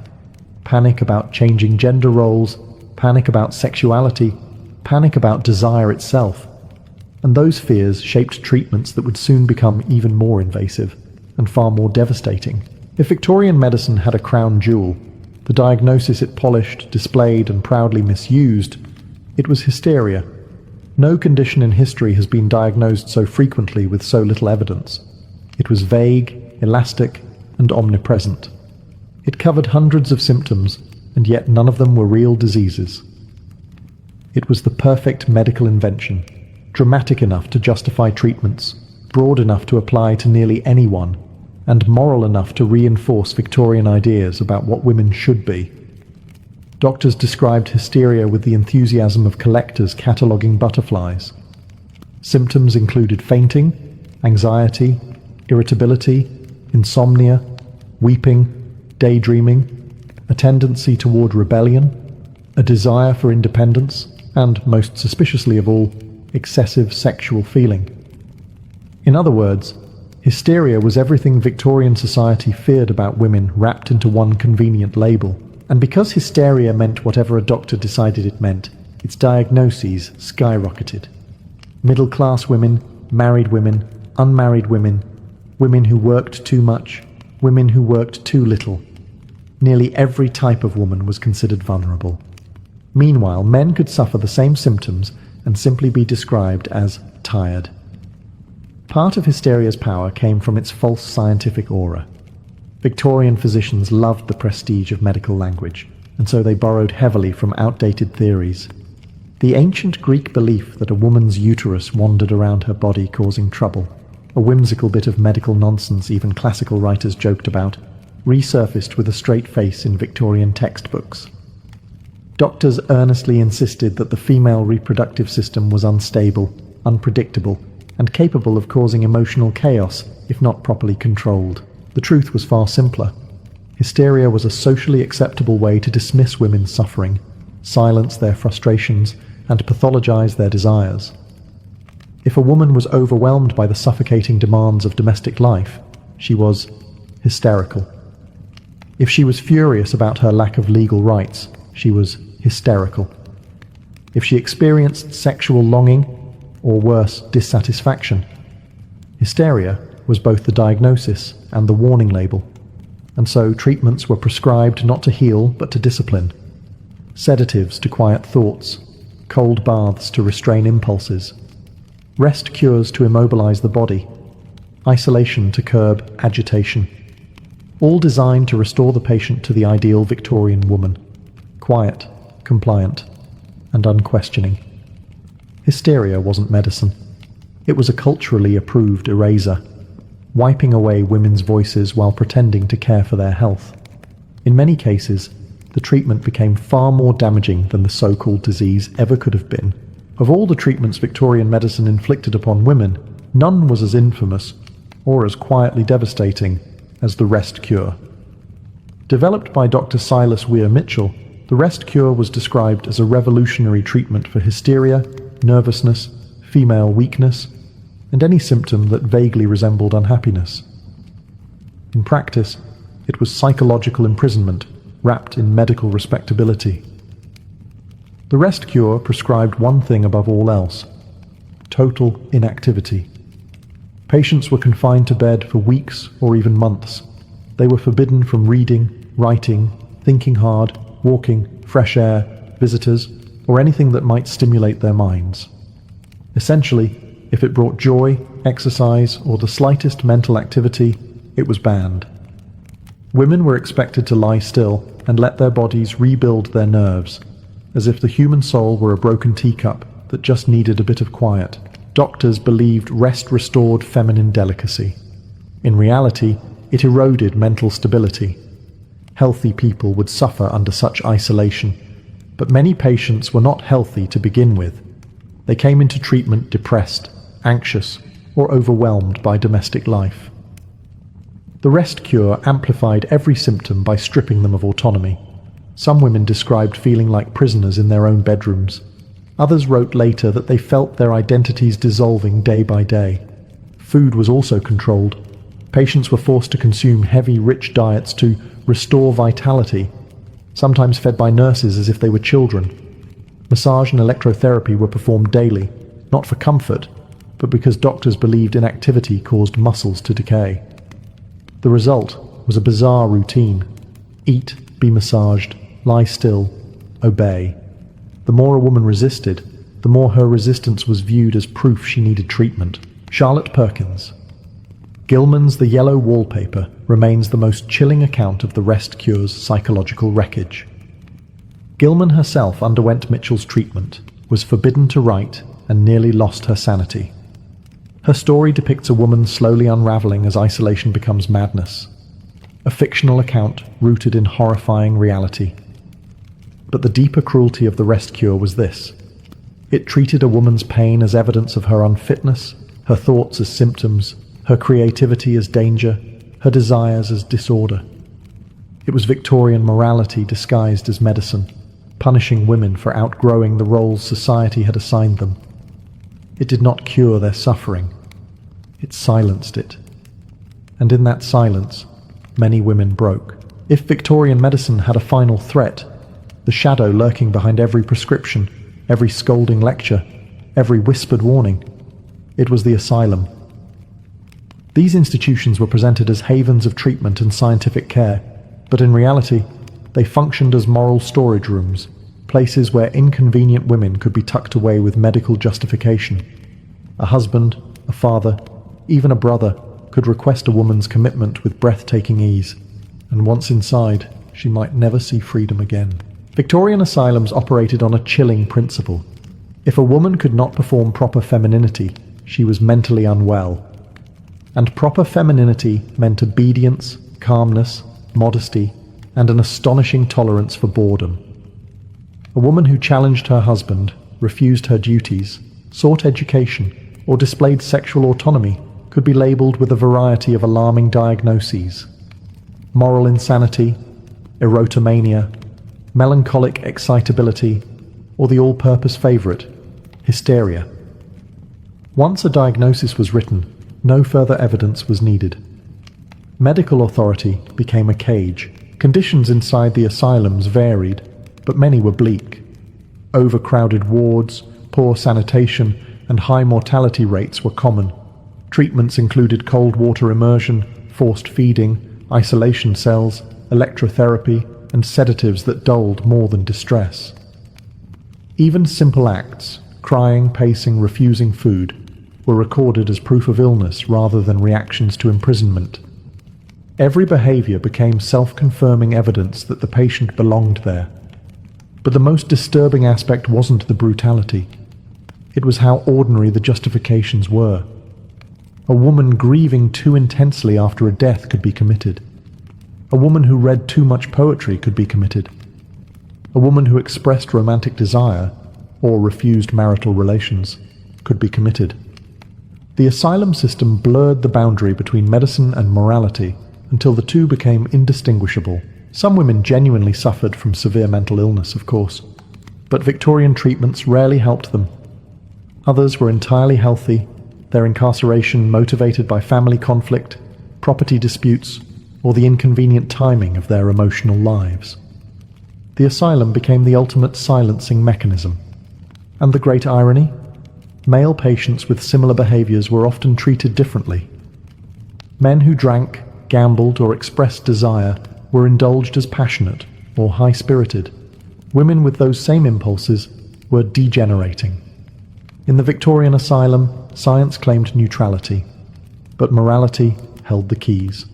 And behind those locked doors, countless women disappeared into diagnoses that reflected not their minds, but society's fears. If the Victorian asylum was a cage, then sedation was the lock, a chemical method of quieting women whose emotions or desires made society uncomfortable. 19th century doctors had an astonishing enthusiasm for drugs that dulled consciousness. Opium, laudanum, chloral hydrate, bromides, ether. Substances that today would require medical caution were handed out with the confidence of a man watering plants. "She is troublesome," read one medical note. "Increase her laudanum." The solution to distress wasn't understanding. It was absorption into chemical fog. Sedation was often the first treatment offered for hysteria, anxiety, grief, sexual desire, or simply refusing to smile on command. Victorians treated emotions like medical fires. If a woman burned too brightly, extinguish her. And so women were routinely lulled into half-conscious states where they could neither protest nor participate in their own lives. Doctors insisted this was healing, that sedation calmed the nerves, soothed the spirit, and restored feminine gentleness. In reality, it kept women compliant. Laudanum was the era's superstar. A mixture of alcohol and opium, it was sold openly in pharmacies, recommended by doctors, and consumed by mothers, daughters, and even infants.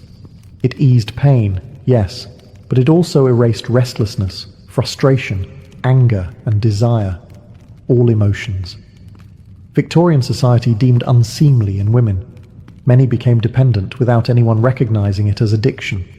After all, dependency looked very similar to the ideal Victorian woman: quiet, passive, pliant. Chloral hydrate, known as the knockout drops, became another favorite. It was prescribed for insomnia, hysteria, night excitability, and even moral agitation, a phrase that essentially meant she has opinions. The drug induced deep sleep, sometimes dangerously so, and long-term use caused confusion, memory loss, and emotional flattening. Doctors noticed the side effects, but not enough to stop prescribing it. A silent patient was easier to manage than a suffering one. What made these treatments particularly cruel was that they were framed as acts of compassion. A physician might tell a woman, "You must rest, for your nerves are overwrought," and then administer a dose strong enough to disable her independence. Family members believed they were helping. Communities believed medicine was advancing. And women disappeared slowly into sedation, their personalities dissolving under the weight of drugs they were told would make them well. Victorian sedation wasn't treatment. It was erasure, not of illness, but of inconvenience, not of symptoms, but of women's voices.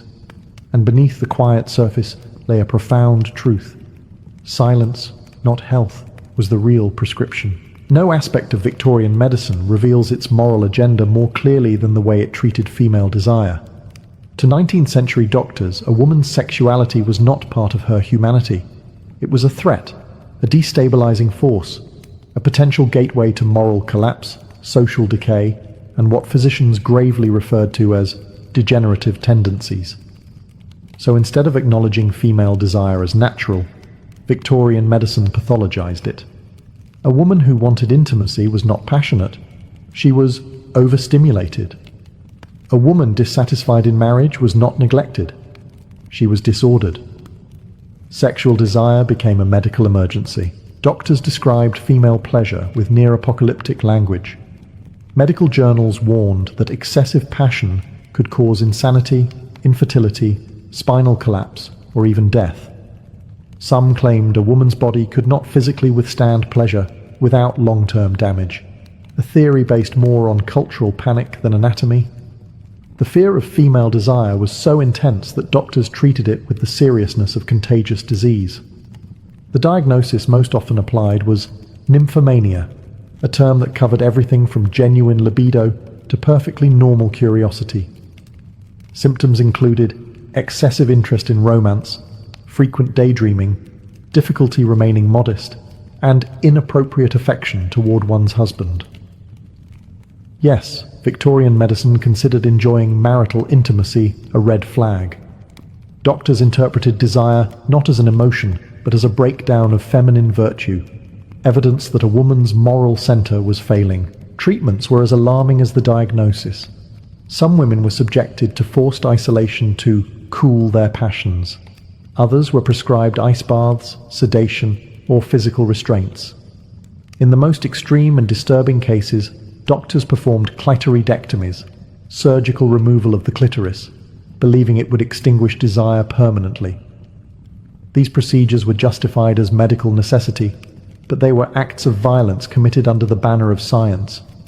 And yet, in a bizarre twist, the same medical world that feared female desire also invented the pelvic massage, a treatment used by some physicians to relieve hysteria by inducing what we now recognize as orgasm. Doctors believed this was purely clinical and not sexual, because Victorian morality allowed men to produce pleasure as long as they insisted they didn't understand it. Victorian medicine's approach to desire exposed a deep cultural terror, the fear that women, if allowed autonomy over their bodies, might demand autonomy in every part of life. So, sexuality became pathology, pleasure became disease, and the female body became a battlefield between morality and control. For all its obsession with imaginary illnesses, Victorian medicine often failed catastrophically when a woman's suffering was real. Genuine medical conditions, endometriosis, postpartum depression, anemia, chronic pain, infections, autoimmune disorders were routinely dismissed as female nerves or moral weakness. The irony was brutal. The same society that diagnosed women for simply having emotions refused to diagnose them when they were genuinely ill. A woman experiencing crippling menstrual pain might be told she was exaggerating. A woman with chronic fatigue was deemed lazy. A woman suffering complications after childbirth was labelled hysterical instead of treated. Victorian doctors wrote confidently about the female body, yet their knowledge was astonishingly incomplete. Women's anatomy was rarely studied. Women's symptoms rarely believed. Pain was interpreted through the lens of morality. If a woman hurt, it was often assumed she had caused it through impropriety, anxiety, or insufficient obedience. One of the most tragic examples was postpartum depression, which Victorian physicians almost universally misinterpreted as madness. Women experiencing trauma after childbirth were isolated, observed, and sometimes institutionalized. Instead of receiving compassion, they were given cold baths or sedation. Their emotional collapse was seen not as a response to hormonal shifts, exhaustion, or childbirth trauma, but as evidence of failure in feminine duty. Diseases like endometriosis or polycystic ovarian syndrome didn't have names yet. They existed, painfully, relentlessly, but doctors lacked both the research and, too often, the interest to understand them. When women reported symptoms, physicians dismissed them as exaggerations or attention-seeking. Medical texts frequently described women as naturally inclined toward theatrical suffering, and their pain was treated as unreliable, even when it pointed to life-threatening conditions. Tuberculosis, one of the deadliest diseases of the era, affected women in unique ways, but doctors romanticized it instead of treating it. Pale skin, thin bodies, and weakness became the aesthetic of the consumptive beauty. Real suffering became a fashion trend. Women were praised for looking sick, then blamed when they died. Even medical research reflected bias. Experiments were conducted primarily on men. Treatments were based on male physiology. Women were seen not as full subjects but as variations, weaker, more fragile, morally unpredictable. This meant women's illnesses were often invisible in the medical literature. If something didn't fit the male model, it was pathologized, dismissed, or ignored. Victorian medicine was dangerous not only because it invented imaginary diseases, but because it refused to see the real ones. And in the silence created by disbelief, countless women suffered without names for their pain. By the end of the 19th century, Victorian medicine had wrapped itself in the language of science, while quietly preserving centuries-old fears about female bodies. And although the era eventually gave way to modern medicine, its shadow still lingers in diagnosis, in culture, and in the subtle ways society treats women's emotions and pain. The ghosts of hysteria, degeneracy, and moral panic didn't vanish. They simply changed vocabulary. For one, the idea that women are more emotional, less rational, or prone to overreaction can be traced directly to Victorian medical texts. These weren't just casual stereotypes. They were published claims by respected physicians, repeated in journals, taught in universities, and absorbed into the foundation of Western medical thinking. As a result, women's pain is still statistically more likely to be dismissed today. Conditions like endometriosis or autoimmune disorders continue to be diagnosed late. Patients reporting pain are still told they're anxious. The echoes are unmistakable.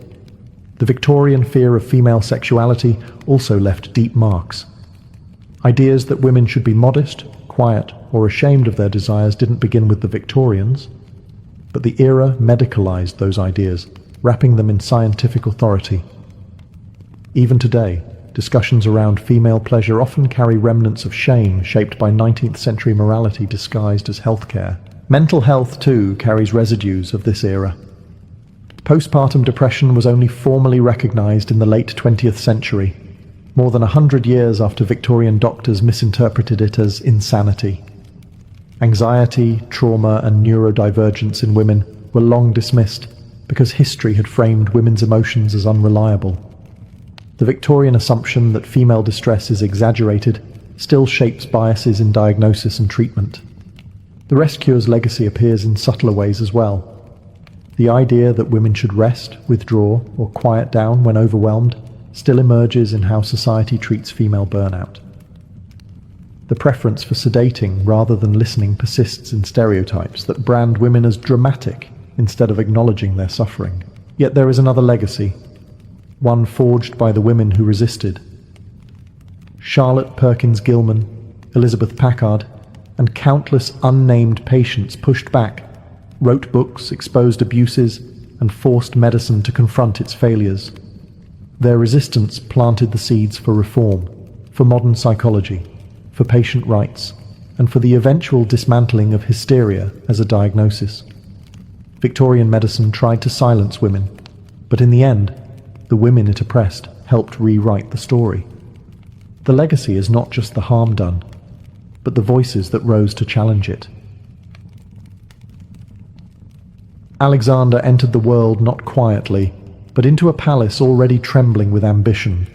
His father, Philip II of Macedon, was a man who reshaped kingdoms the way blacksmiths reshape iron. He had taken a fragile, fractured Macedonia and forged it into a rising military titan. His mother, Olympias, was no less formidable, intense, mystical, and fiercely devoted to her son. She told young Alexander that he descended from Achilles, and she said it with the absolute confidence of a woman who expected the world to agree with her. From the very beginning, Alexander lived in a home where power was the household language. Generals marched through the palace like moving statues of iron and leather. Diplomats bowed low, unsure whether they feared Philip more or admired him. Even the servants whispered about omens, victories, and prophecies. Alexander absorbed it all. While other children played with wooden toys, he studied the hardened expressions of veterans returning from campaign. His teachers quickly realized the boy wasn't normal. He asked too many questions, sharp questions, unsettling questions. When told a myth, he demanded the political lesson behind it. When told a battle story, he wanted to know the terrain, the formations, the mistakes. He learned to read faster than expected, but it was the Iliad that became his obsession. Achilles became his imaginary companion, his silent rival, his unreachable standard. He slept with a copy under his pillow and treated the text like scripture. By age 10, Alexander was already demonstrating the iron core of his personality. When his father bought a massive, uncontrollable black stallion named Bucephalus, the palace watched Philip struggle to tame it. The horse reared, kicked, and refused every hand. But Alexander noticed something others didn't. The horse wasn't wild. It was afraid of its own shadow. The boy approached, turned Bucephalus toward the sun, and mounted him as if they were old friends. Philip watched in stunned silence as Alexander guided the beast across the field. "My son," he said afterward, "you must find a kingdom big enough for your ambitions. Macedonia is too small for you."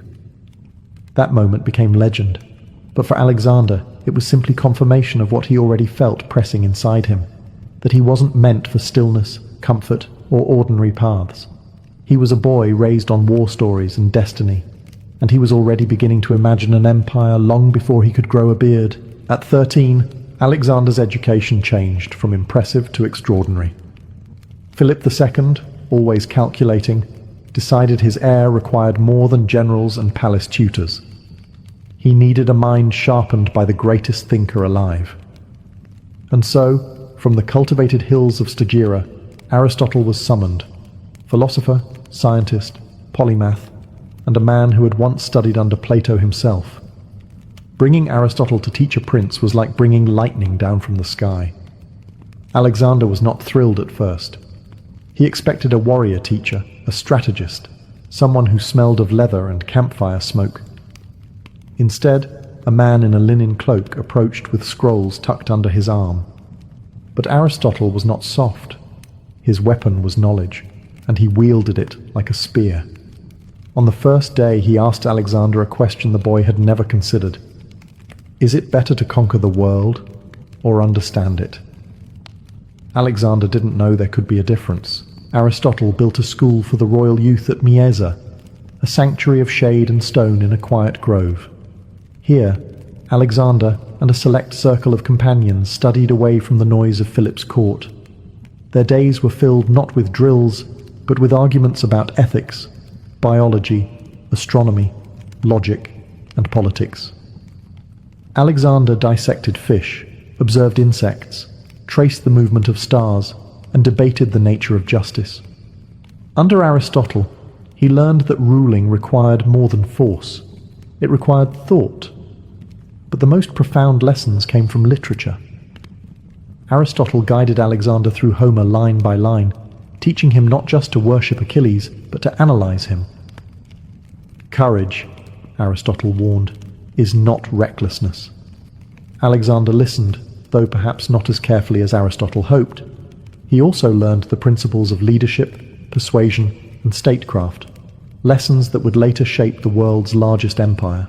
Yet beneath the philosophy, something else was brewing. Ambition refined by intellect.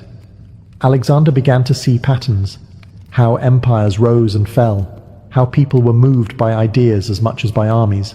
The world became a puzzle, and he wanted to solve it. Aristotle didn't try to suppress Alexander's hunger for glory. He tried to discipline it. He taught him to question, to reason, to think beyond impulse. And although Alexander often chafed at limits, he absorbed every lesson.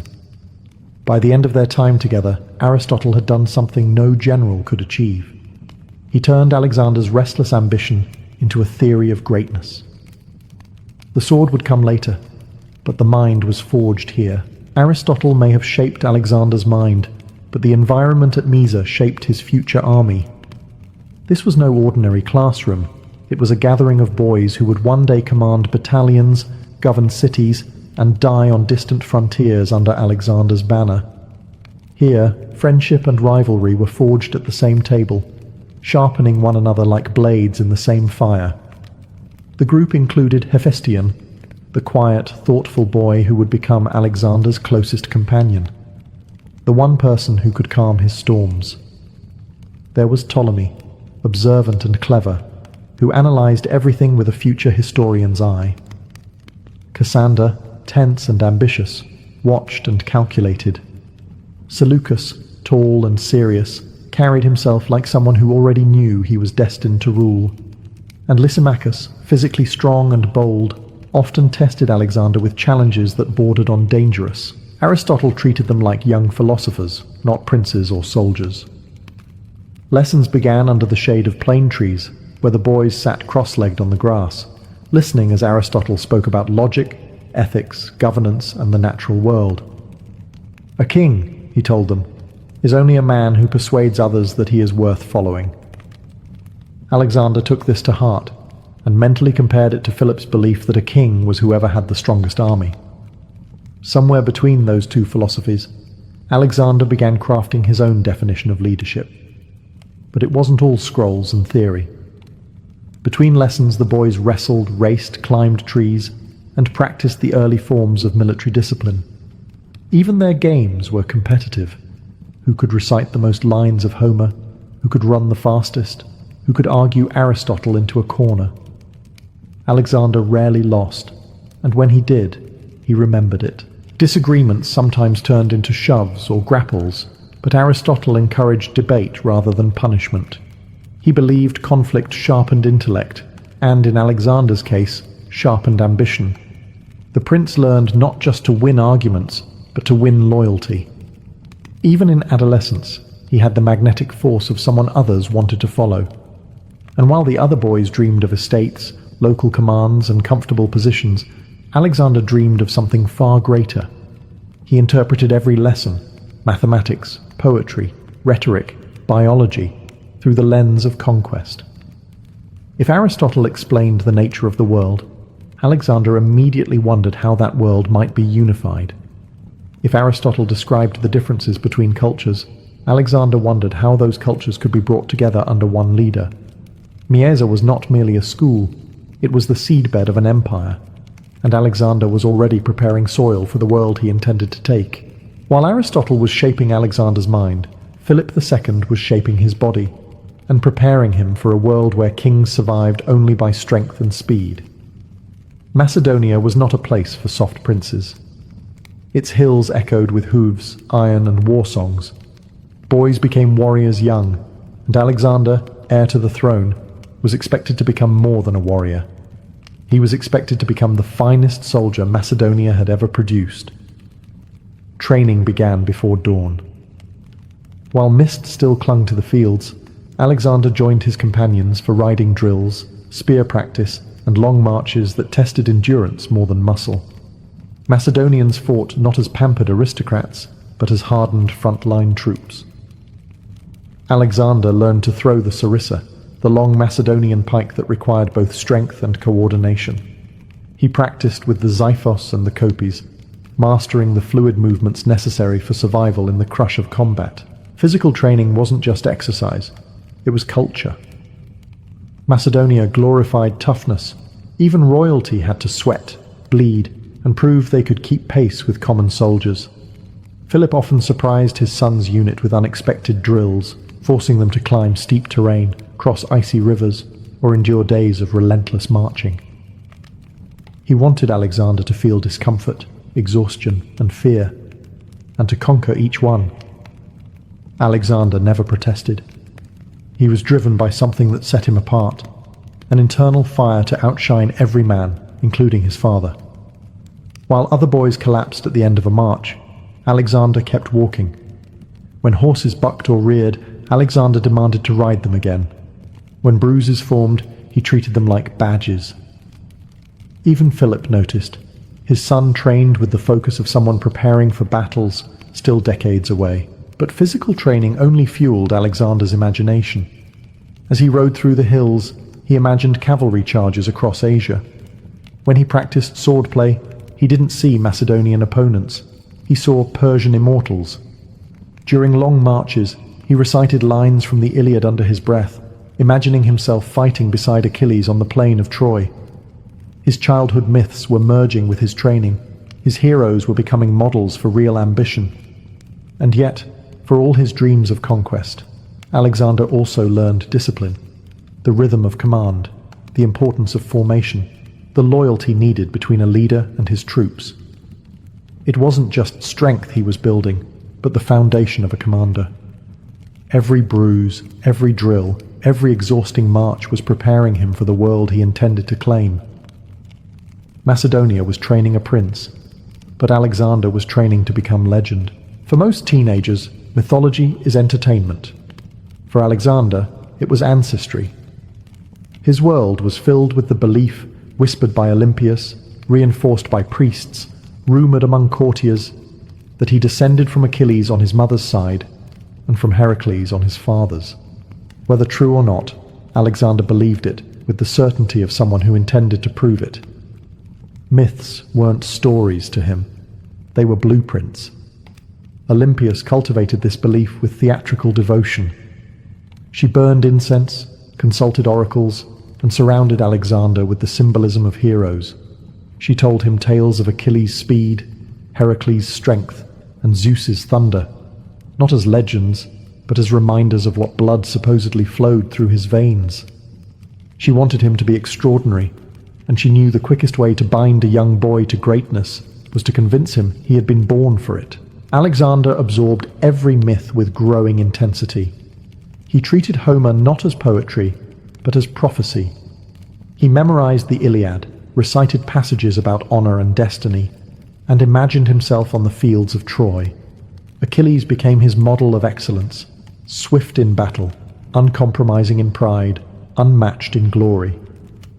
But the story also taught him something dangerous, that greatness often comes with loneliness, wrath, and the burden of expectations. Meanwhile, Philip reinforced the other half of his lineage.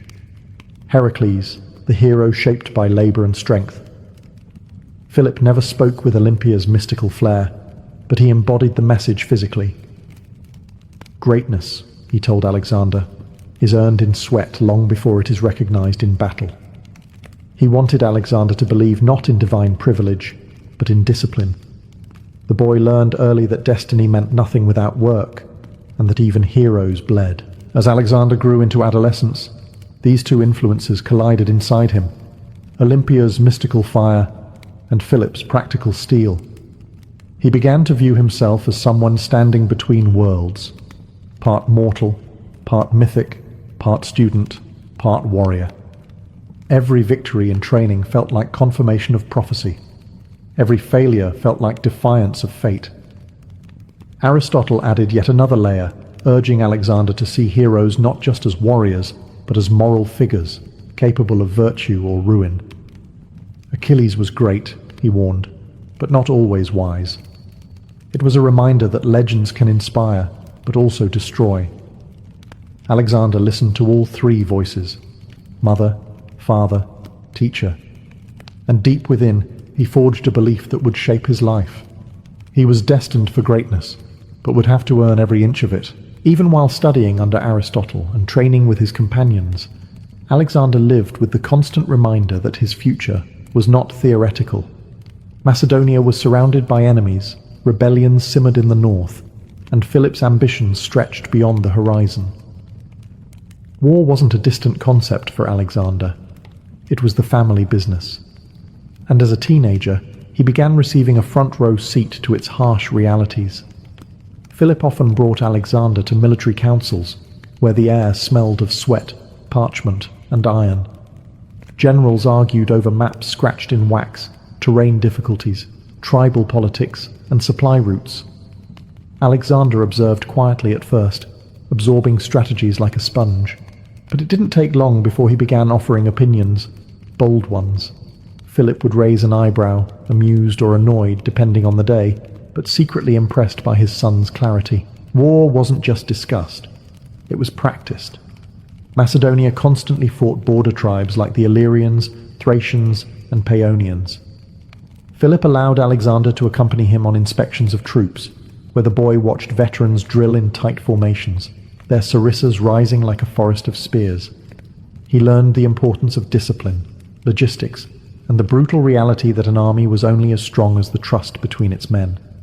And trust required presence. Alexander didn't act like a prince who stood at a distance. He interacted with the soldiers, asked questions, even joined training drills when Philip wasn't looking. The troops noticed. They respected a boy willing to sweat beside them more than a noble who gave orders from a comfortable seat. But Alexander's education in command wasn't only about strategy or stamina. It was about fear, learning how to control it, shape it, and eventually weaponize it. Philip intentionally exposed him to battle aftermaths, broken shields, wounded men, and funerals for fallen soldiers. Alexander saw the cost of victory before ever commanding a charge. Instead of frightening him, it deepened his resolve. If empires demanded sacrifice, he wanted to understand the price fully. This exposure also awakened the darker, more dangerous part of Alexander's ambition.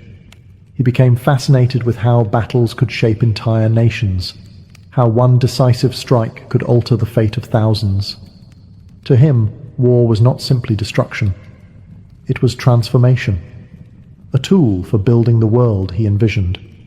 By the time he reached his mid-teens, Alexander no longer dreamed of glory in abstract terms. He saw glory as something crafted through strategy, discipline, and relentless bravery. He wasn't just learning how to fight. He was learning how to lead men who would follow him into the unknown. For all his training, learning, and dreaming, nothing shaped teenage Alexander more than the volatile court of Pella. If the battlefield taught him courage, the palace taught him caution. Macedonia's royal court was not a place of calm diplomacy.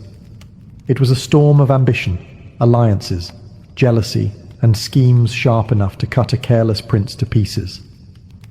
Philip II was a brilliant king, but his brilliance came bundled with unpredictability. His marriages were diplomatic weapons, and each new wife brought new political factions into the palace. Alexander grew up surrounded by half-siblings, rival claimants, and nobles whispering behind tapestries. Everyone had an agenda. Everyone watched the heir. Olympias, fiercely protective of her son's claim, warned Alexander constantly, "Trust no one who smiles too easily." It wasn't paranoia. It was survival advice. The court saw Alexander not just as a prince, but as a future king with dangerous potential. His intelligence, his charisma, his military promise. These qualities inspired loyalty in some and fear in others. Older generals respected him. Younger nobles envied him. Some hoped to manipulate him. Others hoped he might one day fail. Alexander learned quickly that a king's son must listen more than he speaks. He studied body language the way Aristotle taught him to study biology. He noticed who avoided his gaze, who flattered him too much, who spoke in admiration of his father, but never of him. Even as a teenager, he could read a room with unnerving precision. Philip's rivals also watched Alexander carefully. The neighboring city-states, Athens, Thebes, Sparta, knew that if the boy inherited his father's reforms, Macedonia's rise would not slow. Envoys scrutinized Alexander during ceremonies, evaluating whether he was future king material or simply a spirited youth playing at greatness. Alexander made sure to stand tall, speak clearly, and display the poise of someone twice his age. Behind the courtly dances and diplomatic dinners, Alexander's bond with his mother deepened. Olympias fed him conviction. You are destined to rule. But Philip offered a different lesson. Destiny means nothing if the nobles won't follow you. Caught between their philosophies, Alexander learned the truth. Kingship required both divine confidence and political skill. Pella became his first battlefield.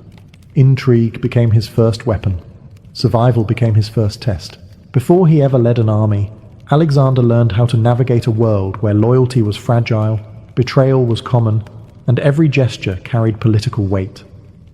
It wasn't the sword that first shaped Alexander into a ruler. It was the palace. Teenage Alexander didn't have to wait long before theory became reality. Macedonia was surrounded by volatile tribes in the north, and rebellions erupted whenever Philip turned his attention elsewhere. In Alexander's mid-teens, one such rebellion flared, and this time Philip was away negotiating abroad. The king needed someone he could trust to keep the kingdom stable. He chose Alexander. The announcement stunned the court. Skeptical nobles muttered that Philip had lost his mind. Alexander was brilliant, yes, but he was still a boy. Commanding troops against hardened tribesmen was a test even seasoned officers approached cautiously. But Philip didn't hesitate. He wanted to know whether his heir could stand under pressure, whether all the training, philosophy, and drills had forged something real. Alexander seized the opportunity with a mixture of excitement and icy determination. Wearing armor still slightly too large for him, he led the Macedonian cavalry north, accompanied by a handful of experienced commanders who quietly expected to rescue him if things went wrong. They didn't know him yet. He studied the terrain, questioned scouts, and planned ambushes with a strategic clarity that shocked his officers. Alexander didn't fight like a reckless youth. He fought like someone who'd been studying the art of war since he could read, which of course he had. When the Illyrians attempted to surprise the Macedonians, Alexander struck first. He launched a sudden cavalry assault on their flank, driving them into disarray before they understood they'd lost the element of surprise. Veterans later reported that Alexander moved as though the gods whispered in his ear. In truth, it was years of absorbing Philip's strategies, sharpened by Aristotle's logic and fueled by something more dangerous, Alexander's need to prove himself. The victory was swift and decisive. When Philip returned, he found the rebellion crushed and the border secured.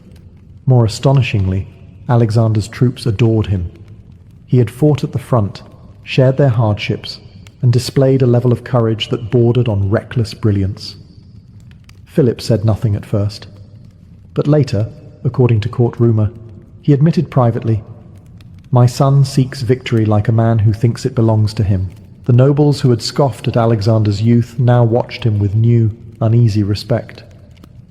For the first time, Macedonia had glimpsed what he might become, and Alexander had tasted something intoxicating, not just glory, but command, and he hungered for more.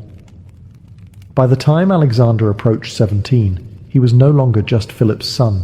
He was a force the entire Macedonian court had begun to fear, admire, and whisper about. His early victory against the northern tribes had elevated him from gifted youth to legitimate commander. His education under Aristotle had honed his intellect into something sharp and dangerous, and his ambitions, once private fantasies whispered while reading Homer by lamplight, were now visible to anyone who dared to look into his eyes. But greatness, even budding greatness, comes with shadows. The first was Philip himself. Their relationship was complex, admiration mixed with rivalry, pride mixed with tension. Philip saw in Alexander a reflection, perhaps too accurate a reflection, of his own brilliance. The boy was disciplined, charismatic, stubborn, and born to rule. And Philip, who had clawed his way to power through grit and strategy, sometimes found his son's divine confidence unsettling. At court, nobles sensed this tension and exploited it. Some whispered flattery into Alexander's ear. "You are the true heir. Your father's time is passing." Others whispered doubts. "Philip favors your half-brothers. Watch your back." Alexander learned that political danger often spoke softly. Meanwhile, Olympias intensified her influence. Fiercely protective, she warned Alexander constantly that enemies waited for the moment Philip's attention wavered. She fueled his sense of destiny, but also his fear of betrayal. The combination lit a fire inside him, ambition edged with paranoia, courage mixed with mistrust. Yet even amid these tensions, Alexander's confidence only grew. He devoured histories, studied battles, and imagined future campaigns in intricate detail. When he looked at the map of the known world, he didn't see borders. He saw starting points. His teenage mind already wandered eastward, to Persia, the vast kingdom that had loomed over Greece for more than a century. Most Greeks feared Persia. Alexander studied it the way a hunter studies a lion, but for now, he had to remain patient. Philip was preparing the greatest campaign of his life, an invasion of Persia. Alexander would fight in it, perhaps even help lead it.